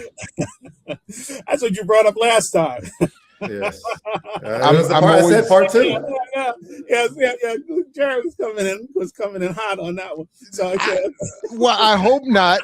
It's just confusing. I admit it's always and I thought even what you just said a moment ago might have helped explain it. I think there was a guy, I think Philostat, who wrote a book on this, and he was actually the CIA. No, I forget now who's. The guy's name was Philostat, but I think he interviewed the CIA agent. Yeah. And apparently the guy wrote an article even before this about Fanon. Fanon was diagnosed with leukemia. I think it was 1959 or 1960. 1959, he writes Dying Colonialism, which is a very, very important work, which is seldom gets the kind of attention that it deserves. But he was diagnosed with leukemia. He went first to Russia for treatment. Frankly, I have to confess I know very little about that. And all the biographies just say that he went there, but there's nothing in terms of any account of his treatment in Russia.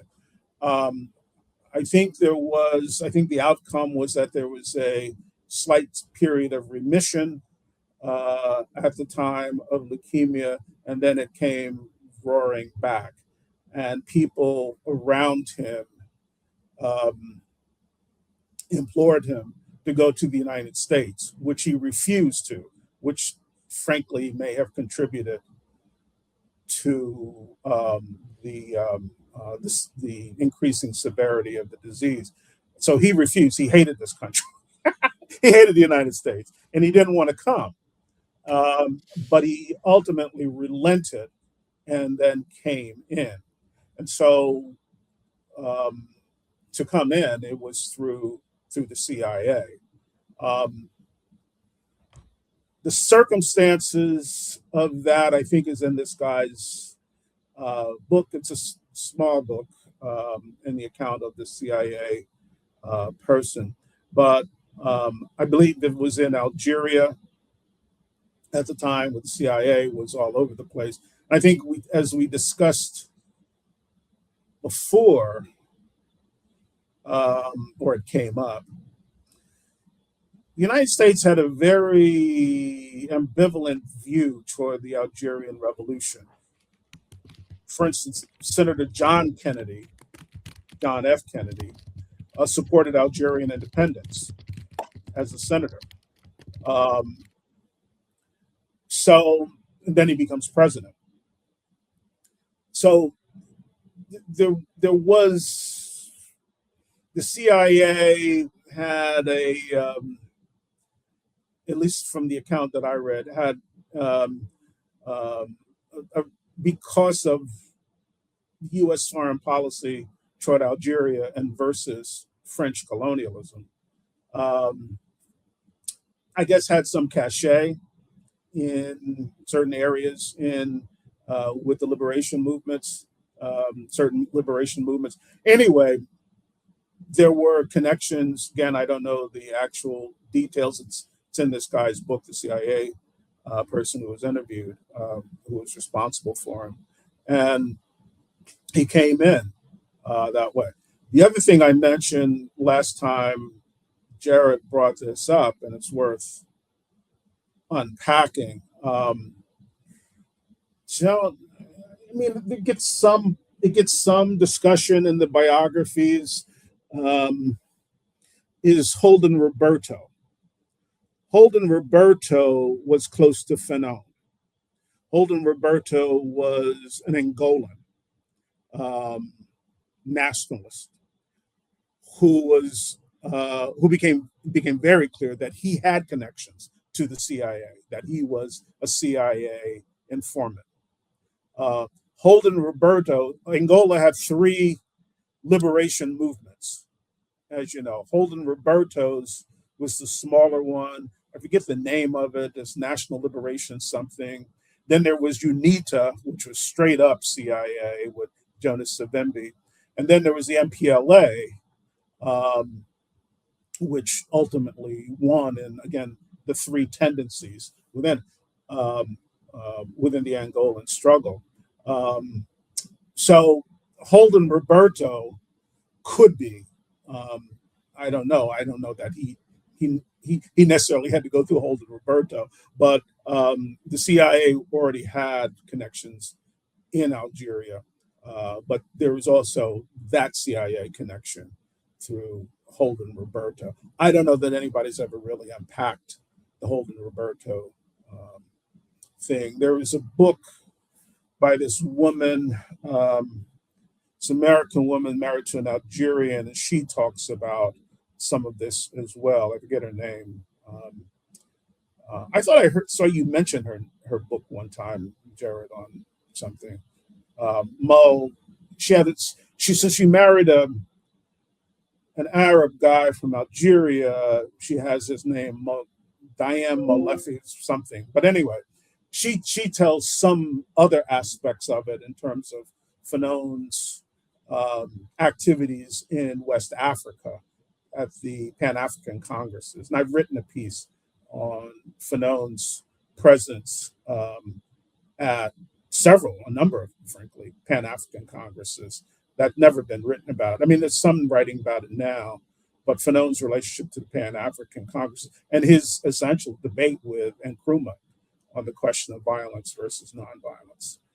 Fanon gave a talk at the All African Peoples Conference, and naturally the youth were crowded around Fanon, and Nkrumah was pushing nonviolence, and Fanon was pushing a very different experience and whatnot.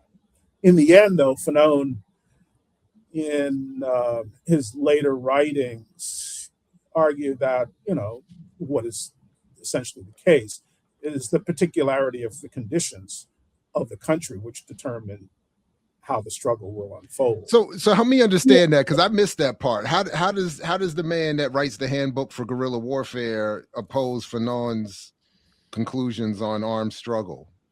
Who's that? Nkrumah. Nkrumah. Well, Nkrumah.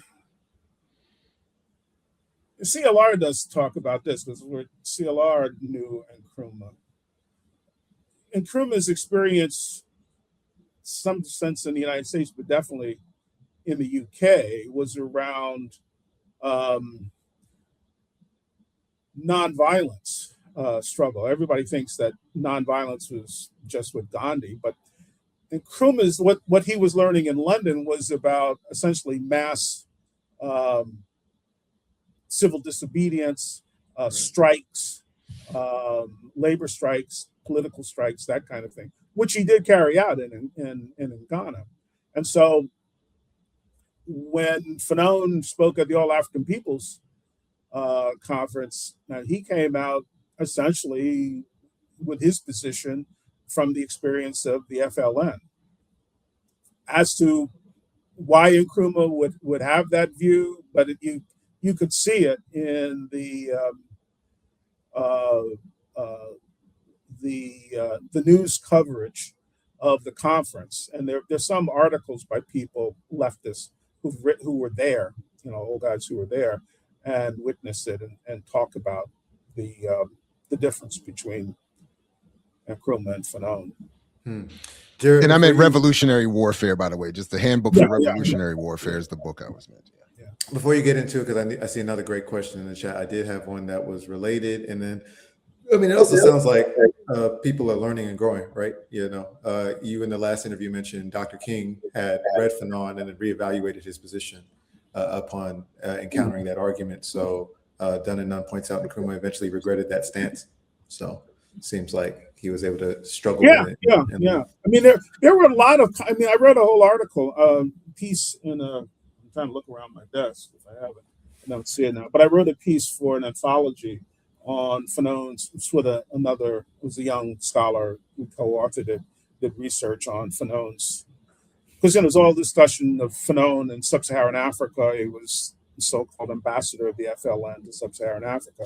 So he participated in a lot of conferences, including youth conferences. And this woman who writes this book, and I'm sorry, it's terrible, I don't remember her name. We talked about this before. She talks about running into Fanon in, I guess it was Accra, I know it was in Ghana, at an international youth conference where Fanon spoke. We have since found, or people have found, Fanon's speech. Somebody, I think it was Nigel Gibson, emailed it to me. If you want it, I can forward it to you. But Fanon spoke frankly, spoke at a number of international youth conferences. He spoke at an international youth conference, so this person writes in her memoir, and she ran into him one night with a group of young people who were around him. And one of the young people that she identified that was with Fanon was the head of the youth, the Congolese youth organization, who she said would, in a few weeks, be one of the people assassinated with Lumumba in the Congo. It's very sad. I mean, she mentioned the young man's name. I'm sorry, I can't recall it, but it was, I mean, that whole youth dimension to Fanon's thought, I think also connects to, perhaps because he himself was a young man, 35, 34, 35, 36, may also speak to the attraction he had amongst young radicals and revolutionaries in the United States, like the Panthers. So, but there was a very sad, account that she gives, that one of the young people in his company that night that she ran into him walking across the campus of this university where they had the youth conference was a young man who would later on be assassinated with Lumumba. So my follow-up question, it may even have something to do with what Fanon writes in that last article in Toward the African Revolutions about Lumumba. Could we have done otherwise? Yeah. It's beautiful the way Fanon doesn't look from the outside in, saying, could they have done otherwise? Could we have done otherwise? I mean, he sees himself, as Gramsci says, he posits himself as part of the contradiction. So, it's not an outsider looking in. It's somebody right within the revolution who is, doing this critical analysis. Absolutely. And that's why we respect it. I even appreciate you contextualizing Wretched of the Earth as something that came from struggle and was delivered to people in struggle. I see a lot of parallels. It's kind of like Amilcar Cabral. I mean, his work. And people kind of sought, there was a period where people were trying to make a difference, division between Fanon and Cabral. And there certainly are differences because of the particularities, but as if Fanon was some kind of armchair intellectual writing and Cabral was kind of in the mix. And yet they were both, writing the revolution. He's accidentally driving over landmines. Sounds like somebody who is in the mix. So I see a lot of parallels. I know the book that we grounded this in was Fanon, Soweto, and American Black Thought. And even shout out to Baba Zak Kondo, the work around Malcolm, speaks of this approach of where certain right-wing elements of the internal community can be exploited by CIA, NYPD, the state to lead to assassinations. It's similar in China. Another revolutionary writes from the struggle. Mao talks about the nationalists, the bourgeois nationalists versus the communists, and that struggle. Lenin talks about these things. So it seems like every revolutionary has to deal with that struggle of the right-wing elements of their movement. I know you mentioned Fanon is going in 1961. I wanted to ask if you had any context on the Monrovia versus the Casablanca blocks, because that sounds like what you're describing as well, where one group was advocating for the United States of Africa, scientific socialism, that kind of thing. And the other was just gradual kind of bourgeois, reform and economic cooperation, loosely defined. Yeah, he actually mentions these blocks toward the African revolutions in some of the articles. He mentions, I think it's strange. It's in his diary that he's writing on a reconnaissance mission, and he's bringing up all these heavy theoretical political issues. He brings up the Casablanca and Monrovia blocks. I mean, and there were several blocks, and he's critical. I mean, he has this critical view of them. But I think I can't recall the particulars of it. But I think the context of bringing up the blocks was Pan-African in the sense of the concept of a United States of Africa kind of thing, the thing that I don't know that the OAU ever actually embodied, or that it even embodies it today. But at the time, when Pan-Africanism was this idea after, essentially from the 1945 Manchester Pan-African Congress. I think I heard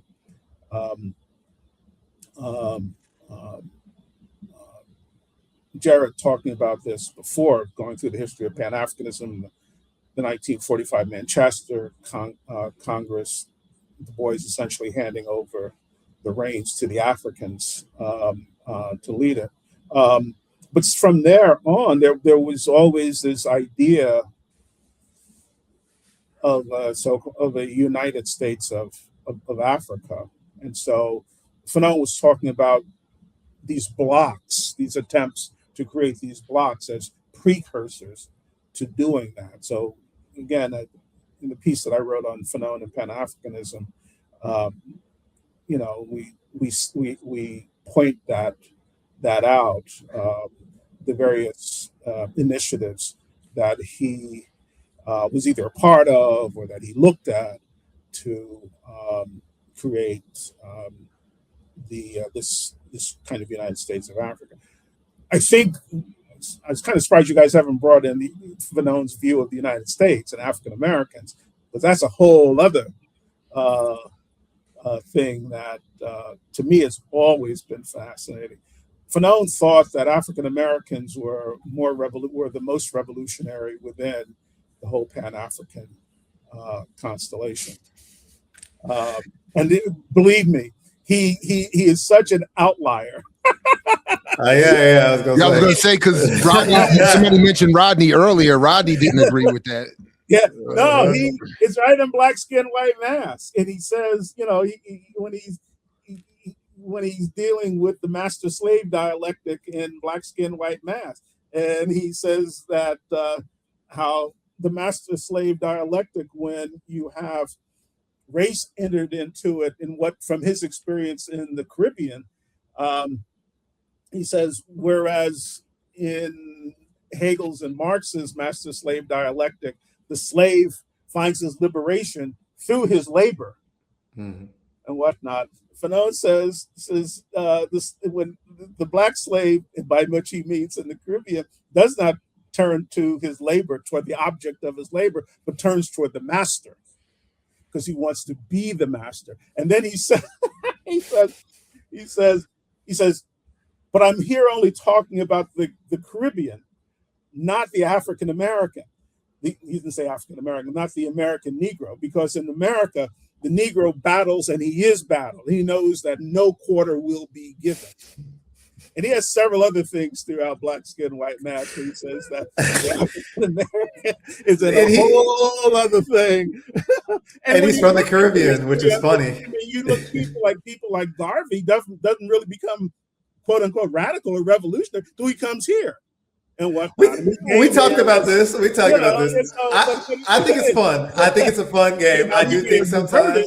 But this country has a way of going upside people's heads. I appreciate the shout out for my background, for Jared's background. The American Negro does get a bad rap. I do think it's fun. I don't, it's not helpful. It's not truly dialectical. We know, because I would also point out Marcus Garvey came over here chasing after a certain bourgeois African American who still haunts Booker us. T up and died on it before he could meet it, and it was funny.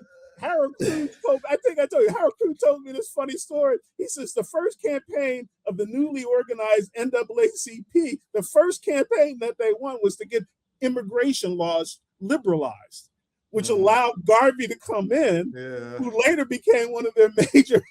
And that's where we get the ADOS complaints, and we made it so that y'all can come here. It's exhausting.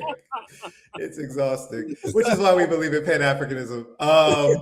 Jared, I see some of the questions you had started. If you wanted to get to those, and then I know the book is about American Black thought, tying that touching all elements of diaspora and the continent. So I did have. Yeah, you want to get into the Haitians and the Chrome, man. It was I talked to my dad about it. ICE, man. ICE ain't new. No, not at all. I talked to my dad about it actually, because again, how we remember the uprisings or the riots, as they're called, is important. And in his memory, I mentioned that, and he's reevaluating. Like Jared mentioned earlier with Revolutionary Suicide, you reread these books after many, many years. You come back, you think. I like to think it's part of my influence, at least he says it is, but my father's revisited the autobiography of Malcolm X and all these things. So I mentioned what you've written about. I mentioned the revolutionary character of these uprisings, and my dad was like, originally pushing back. He was like, no, I remember I was on the street with your Aunt Toy and they started shooting and I had to put her head down to dodge the bullets and drive her somewhere safe. So he has some very negative memories of that event that when we talked about it, he's able to reflect on now. And he heard my points and he's like, no, I hear you thinking about Dr. King as what you mentioned in his evolving consciousness. And he's like, I get your point of view as well. But as somebody who was in the mayhem, in the chaos, it wasn't a positive experience for me back then. Right. Yeah. But so I was going to defer to the ones you highlighted. I think, and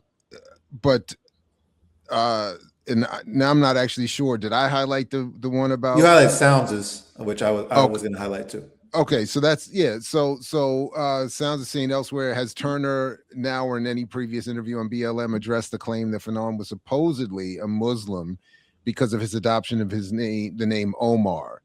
And I would just want to invite you to have that question lead you to say a little bit more about Fanon's relationship to religion and what some of those disagreements that you talk about, you mentioned earlier, were in terms of Islam's potential for revolutionary ideological evolution and support, etc. Yeah, I think he had also chosen an earlier Muslim name before Omar, by the way. Sorry, I think. Oh man, memories. But he had actually chosen an earlier Muslim name even before Omar. But anyway, Algeria, as you know, is a very interesting country in terms of religion. Actually, I always do. I like to mess with. Sorry, Ibrahim. Is that what you're thinking of? Ibrahim. Yeah, that was it. Yeah, Ibrahim. Okay. Always like to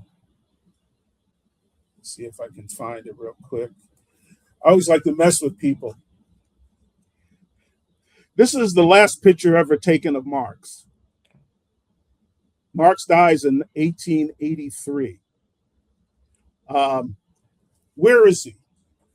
You told us this last time, so I already know the answer. He's in Africa. The check and guess. Algeria. Yes. He's in Algeria. He went for the cures. And he writes, you can go and find him, his letters to his daughters, one of whom married a Creole, Paul Lafargue, I think his second daughter, Laura.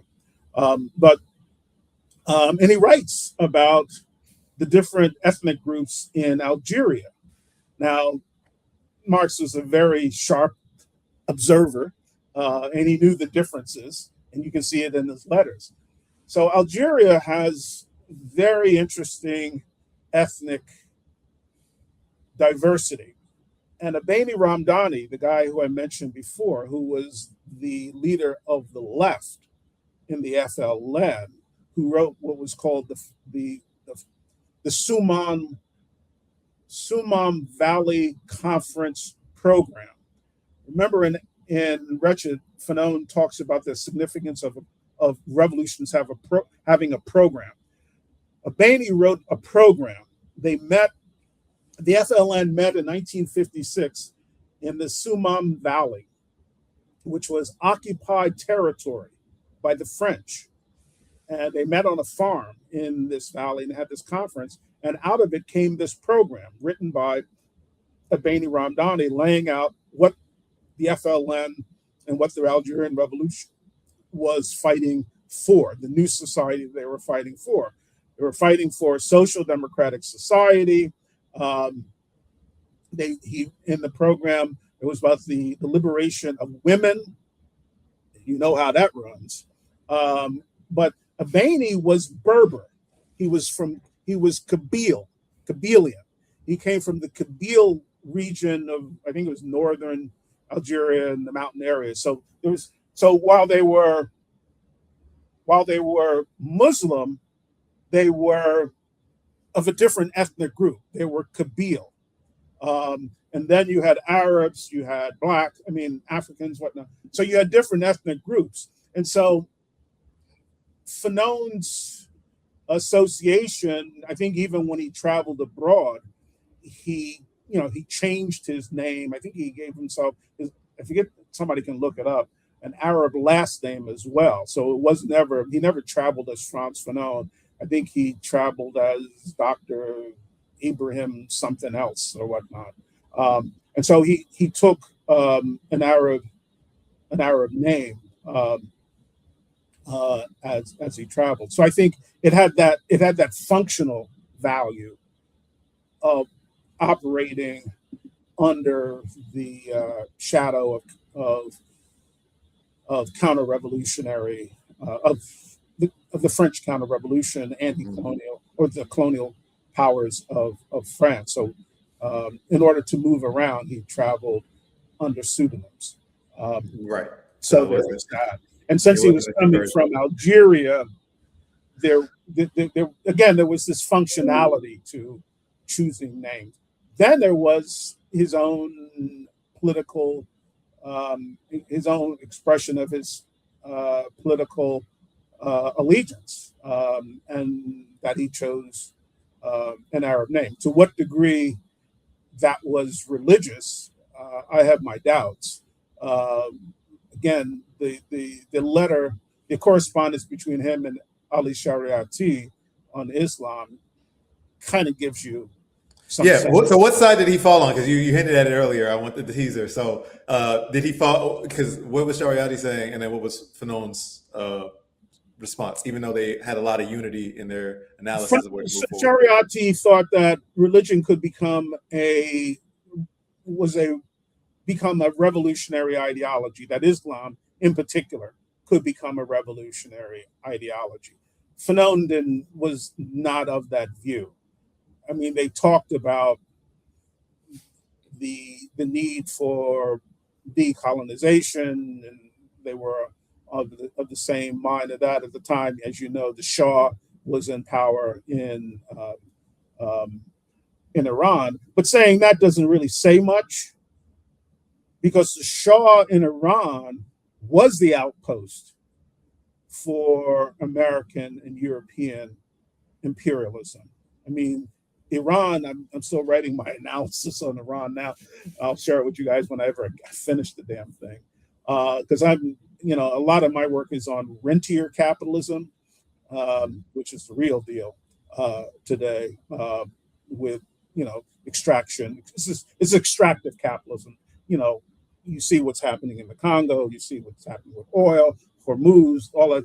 That's rentier capitalism. Oil extraction, that's all rentier capitalism. It's a whole different set. It's a whole different ballgame. And if you're just dealing with the way in which Marxists have looked at capitalism as based on industrial capitalism, you're missing a whole lot, because this is rentier capitalism. This is a whole other thing that we're dealing with. I'm just curious, do you, because I only know of that concept through Michael Hudson. Does his work factor into what you're doing? No, I do. I get it straight from Marx. I get it. Jared, this is the thing. Mm-hmm. Marx deals with Rentier capitalism at the end of volume 3 of Capital. But where he deals mostly with rentier capitalism is in the volume nobody writes about, and that's volume 4 of Capitalism. Volume 4 of Capitalism, I have them over on my shelf, I would show you.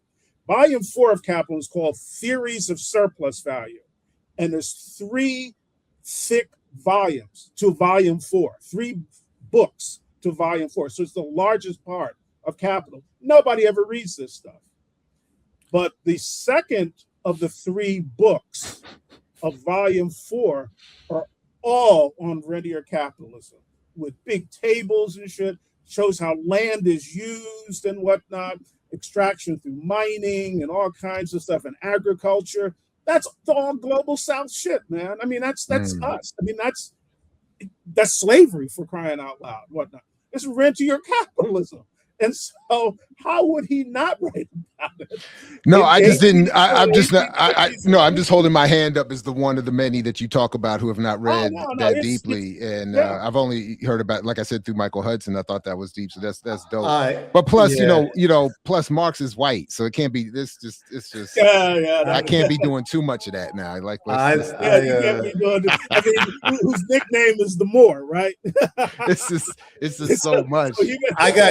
Well, my thing is, some of it is a little dense to get through. I rely on scholars like yourself, Bubba Lou Turner. I was about to say, I'll read what you say about it, because I already I tried Capital directly myself. It's Hudson and Claramonte too. Let me give you the headline. The headline is the Strait of Hormuz stuff is what's called differential rent.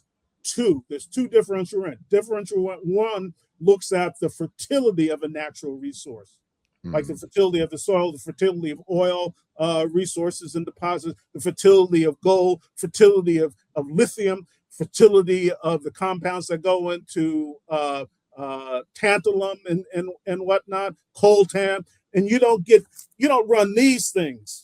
Exactly. Without that. And that's why the Congo and what's happening there is so key and whatnot. I mean, you look at the pictures of mountains of people digging out. They call it arsenal mining. They find a nice, sweet name for arsenal mining and whatnot. The Chinese are into this big, they're middlemen in a lot of this stuff. This is this. And you don't get AI, you don't get none of this stuff. You don't get the green revolution without what's going on. And this is going to bite the left in their ass with green and environmental development and whatnot, because it's still run on batteries that you need. You need these minerals for.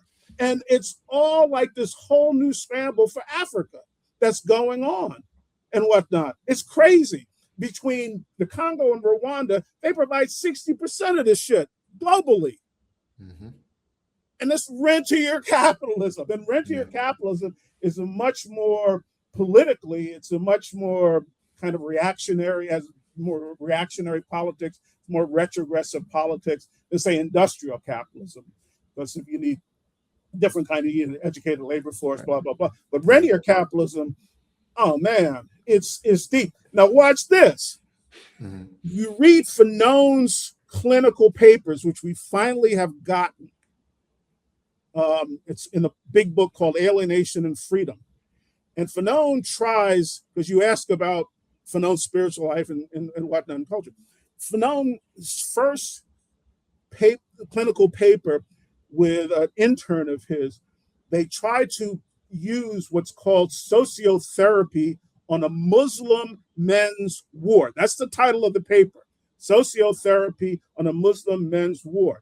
And the sociotherapy that they put in, that is various practices and activities they get the patients to engage in, is the social culture of France, because it's a mixed hospital, because it has, it's French Algeria, has European French women, men, Algerian women and whatnot. But they do this Algerian men's ward, and they put this very liberal, very progressive culture on this ward, and the thing fails. Doesn't work. They don't the patients don't gravitate to it at all, and whatnot. And it's only by accident that one of the assistants saw these Algerian patients with the shovels in their hand and going out into the yard. And what they found is that they were going out to help this other Algerian man plant a garden. Yeah. And it was indigenous to what they were doing. That is, they worked the land. The other thing they found out is create a coffee shop with strong coffee and cigarettes and whatnot, and a bunch of Algerian men sitting around listening to the radio and talking shit all day. Yeah. That's part of their culture and whatnot in the cities. And so Fanon saw that you can't impose a French culture in an Algerian setting. The politics of this. And Fanon, when he was asked about the failure of the initial experiment, he says, because psychiatry has to be political. And so what the failed experiment proved is that Algeria is not French. Now, the person with this was the slap at was the infamous statement by Francois Mitterrand, who was the head of the colonies for the Algerian government. Later on, becomes the president of Algeria. Mitterrand said that Algeria is France. It's an infamous statement or famous statement that he said, and Fanon proved Algeria is not France, even in this thing. So, but when he writes up what they were doing to reorganize with their therapy, he starts studying indigenous land tenure amongst Algerian ethnic groups. Read the clinical papers. And what he's describing, he describes the nature of land tenure in Algeria and how French colonialism came in and flipped land tenure into a colonial land tenure situation. By the way, it actually follows what the Dawes Act in the United States about Native American land tenure. The same thing back in the 1800s. The Dawes Act did the same thing. Because Native Americans and Algerians possess the land collectively. It's not personal or private property. And what the Dawes Act did and what the French did in Algeria is to assign an allotment of land to each family. They brought in private property. And so each family had an allotment, and everything that was left over from that specific allotment, say 40 acres or whatever it was, actually that's where the 40 acres of mule thing comes. What's ever left over goes to the white folks. Yep. And that was the move. And so Fanon is describing the same thing in studying traditional land tenure. Okay, go back to the 1870s. This is after, I think it's just after Capital. Maybe it's 1860 something. It's late 1860s or something. It's after Capital has been published, and Fanon, Marx has continued to write. And he starts analyzing this. I think he's a Russian aristocrat, kind of a proto-sociologist, who writes a book on Algeria. And it's about Algerian land tenure. And Marx starts analyzing this shit about Algerian land tenure, and it's almost in the same terms that Fanon is writing about it. And it's crazy. It's like spooky. Since I'm knowledgeable about both, I'm like, reading, I said, damn, what's going on? Maybe because they're looking at the same conditions. One of the things about colonialism, that shit stays around for a long time. There's not a lot of turnover in these societies and these cultures and in the political economy. And so the very thing that Marx had written about on Algeria, and this is way before he goes to Algeria for treatment and whatnot, Fanon is writing about in Algeria in the 1950s about the land tenure system in Algeria. So I did just start reading the psychiatric papers you were talking about, Alienation and Freedom, and I just wanted to pull up what I had. One of the few, I haven't gotten far yet, but one of the points you touched on in these discussions with Dr. Shariati, they say here that we find his reflections and doubts on the role of religion in the revolutionary process. So I'm just pun intended, highlighting what you pointed out and saying that the book is looking to get into that. So I'm. I mean, Fanon engaged people. I mean, in Shariati, he was a very important figure in the pre-1979 revolutionary movement. I have colleagues here and who are familiar, and even younger, graduate students who are, Iranian, who know about Shariati. So he's a very important figure. I mean, and whatnot. And in some, well, I won't get into. We can get into the Iranian Revolution and some of the mistakes that were made that ended up that revolution being usurped, in my view, by Islamist fundamentalists. But that's another. Yeah, I think it's a structural weakness of these Abrahamic religions, and that's kind of what we talk about on this show. But regardless, we understand we will struggle with our people, with the masses, with any ideology they have, that we can move toward revolutionary ends. I did. So you were discussing the land question, and I know that's just something that a lot of African thinkers, specifically in our context in the U.S., have thought through as well. So they've also looked at land and how it's been parceled out and distributed. As you mentioned, 40 acres and a mule, huge part of our history. And in Intro to Afro-American Studies, Abdul Al-Kaliman and People's College and those comrades write about the Black family.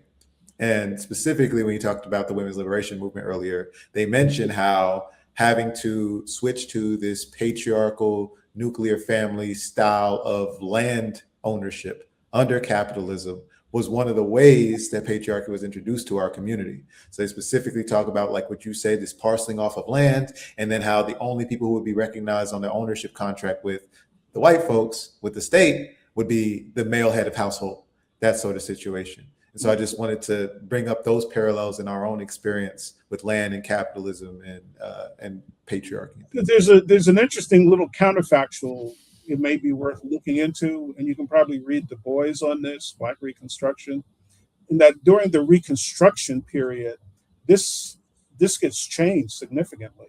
Yes, women are able to own land, they're able to own their own property, and so it wasn't just that the end of Reconstruction brought about everything that we know it did and begins Jim Crow, but it was also a kind of revolution against women and the rights that they gained under Reconstruction as well. Which is why I know we might have to start moving toward a close, Gerald. I'm not sure how much time you have, but I know I have a meeting soon.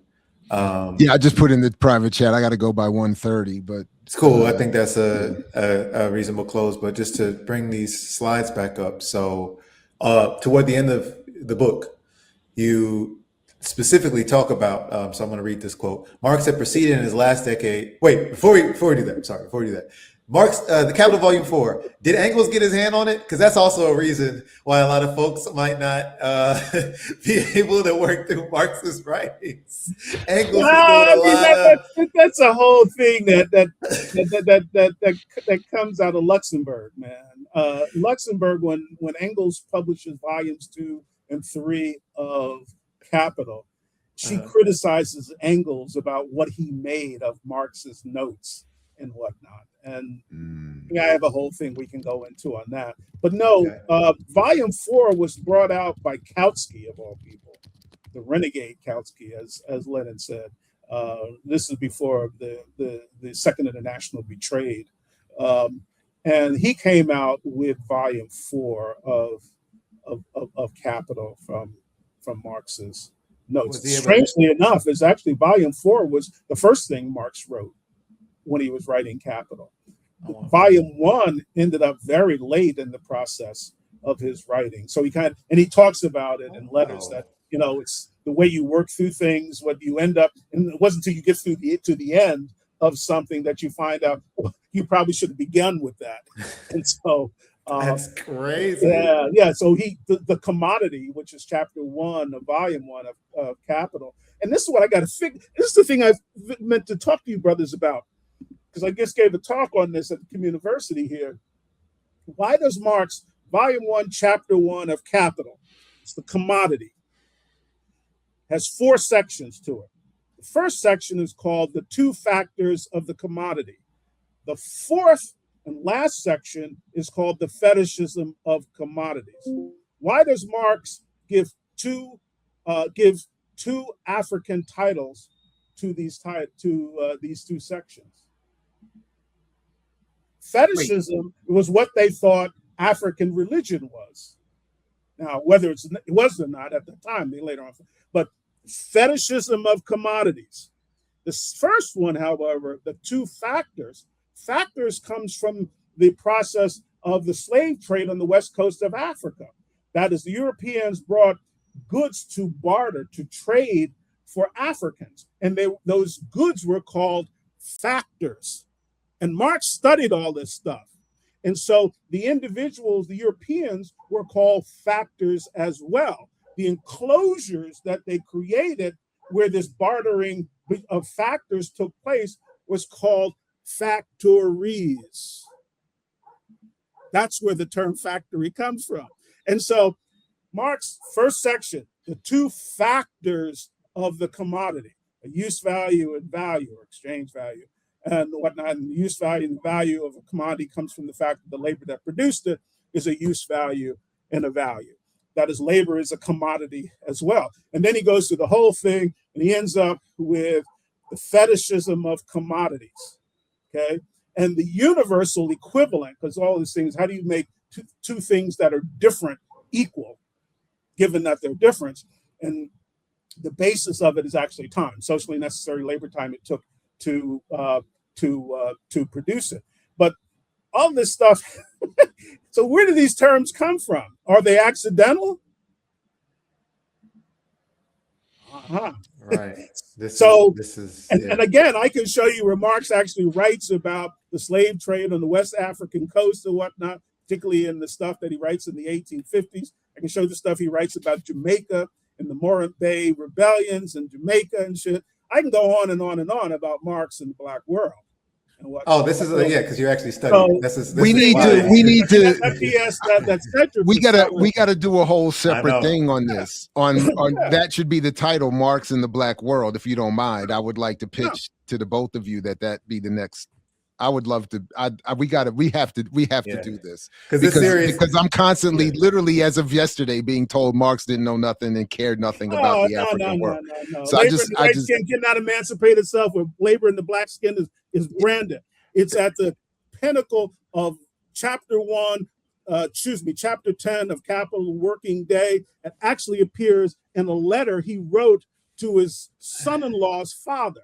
His son-in-law was a Creole, was a black man from Cuba by the name of Paul. And he writes to his father, he says, "You will be as happy as I," given what the stuff is with the Civil Rights Act, the Voting Rights Act today. He says, Marx says, "You will be as happy as I that Andrew Johnson was defeated in the recent elections," meaning the midterm elections, the congressional elections. He says, the white workers of the North have finally gotten into their head that labor in the white skin cannot emancipate itself where labor in the black skin is branded. That ends up in Capital. Come on. No, but it's out there that his black, but that he said he spoke ill of his black son-in-law. And that's where one of his uses of the N-word was. That's what I was about to say. Because then then what Marx and his daughters did on Sunday afternoons, you can ask about Marx's spirituality. What did they do? They went to Maitland, I think it was Maitland Park in London, and they would sing Negro spirituals. Yeah. That was their religion, to the extent that there was, because Marx was an atheist. But anyway, that's what he did. Another one. It's complicated, man. It always is, and that's why we don't center on these figures. Yeah, because if you could do this, people do this with King, people do this with Malcolm. Centering on one figure is not the science of dialectical materialism and Marxism that we talk about. By the way, dialectical materialism comes from Plekhanov. Marx never called it that. Historical materialism comes from Engels. Marx never called it that. Yep. And he never called himself a Marxist. That's right. So, but I do, hey, Jared, I hear you for that pitch for a spinoff series, which I would love, because this program is focused on a particular thing. But as people are already asking, part 3, part 4. So got it. We heard you. Needs to happen. As we start moving to a close, I had these 2 quotes from the end of, again, the book that we're referring to, Frantz Fanon, Soweto, and American Black Thought. Marx had proceeded in his last decade to call attention to his substantial additions to the French edition of Capital, especially on the fetishism of commodities in chapter 1, and in the last part on the accumulation of capital. At the same time, remember, this is the period after the Paris Commune, when he wrote his critique of the Gotha program, studied what was then a new science, anthropology, especially Morgan's Ancient Society. Check out Twin Rabbit's Stolen Anarchism video to learn a little bit more about Louis Morgan and how he interacted with indigenous folks, and wrote his ethnological notebooks. From all of this, he drew the following conclusions about what we now call the third world. What Frantz Fanon said, Marxism must be stretched. 1, the multilinear view of human development reveals, whether in the Iroquois in the US or in the Oriental Commune, or even the Western peasant, that there are other paths to revolution. 2, the peasants and the women are revolutionary forces as well as the proletariat. 3, revolution may come first in a technologically backward land before the industrially advanced Europe. Standing on Marxist ground and reason for a new relationship of theory to practice, Marxist humanism saw in the new moments of Marx in the 1880s a trail to the 1980s. Our tasks begin there, but that is not where they end. So even if Marx said the N-word, that is not where they end. It is the todayness that has to be worked out anew in each epoch, rooted in the concreteness of the new age that cannot be anticipated. It must be worked out anew by the new generation of revolutionaries. So wanted to close us there. You had this piece, which was talking about recent communications with South African revolutionaries. We can understand why the Marxist humanists felt the need to call themselves not just Marxists, but Marxist humanists, or other names of ideologies. We call ourselves Marxist-Leninists, Marxist-Leninist Maoists, Nkrumah, Terrorist, Cabralists, all the things. Because the humanism has been removed from Marx to such an extent that people thought they could come with certain theories and ideas just from the top. The intellectuals theorizing and telling the people how to liberate themselves. The search for a philosophy of revolution to break through the crisis in thought remains a unifying force in the relationship of Marx to the Black world, which sounds like that's the pitch for the new series title.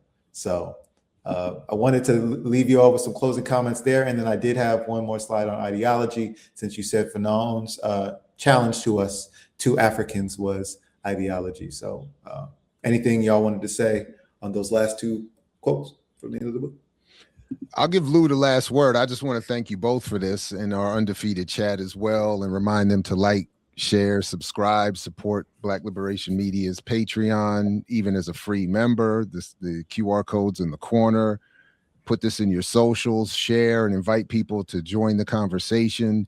And stay tuned. Make sure the bell is rung so that when we have our next edition and episode of revolutionary skepticism and then this new series on Marx and the Black world, you'll be notified. And Lou, thank you very much as well. And I'll give, like I said, give you the last word.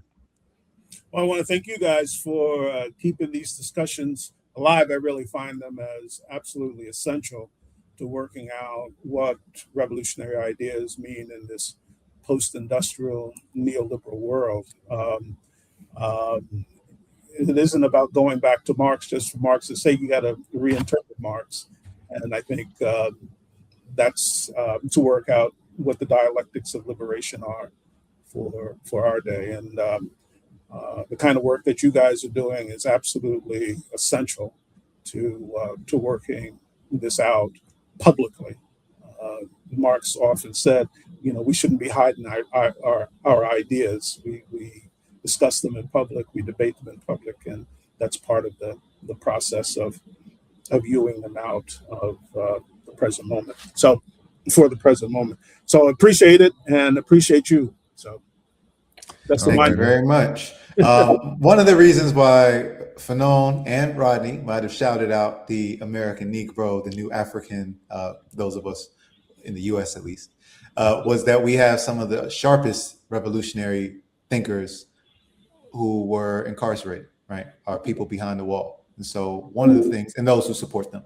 So when we talk about Fanon's final challenge to us to find an ideology, I think about notes from a new African POW journal, Vida Wawatu, these examples of revolutionary scholarship that already exist that I always like to direct people to. And so in this definition of ideology from Sister Shauna. I want to send you guys my piece on George Jackson. Please do. George was ahead of it. I mean, he called Yeah, this, come he on called with it it. corporate fascism back Yeah. then. Oh, I got an article on it to send you. Babalu, I have an article I wrote with my brother on that very thing to send to you too. And yeah, George Jackson reading Charles Beard, An Economic Interpretation of the U.S. Yeah, Listen, man, listen. Anyway, ideology from the sharpest of our revolutionaries, those who read Marx and then embodied that tradition and built on their African consciousness. We have a definition that comes from Sister Shauna and Vita Wawatu, Book 7. Ideology is a set of principles drawn from the historical experiences of a given people to explain the cause of their past situation and their present situation, and the ways and means to bring about a future situation consistent with their desire of an independent and free existence. Babalu, can you read the next 2 bullet points, if you can see them? I'll bring it full screen.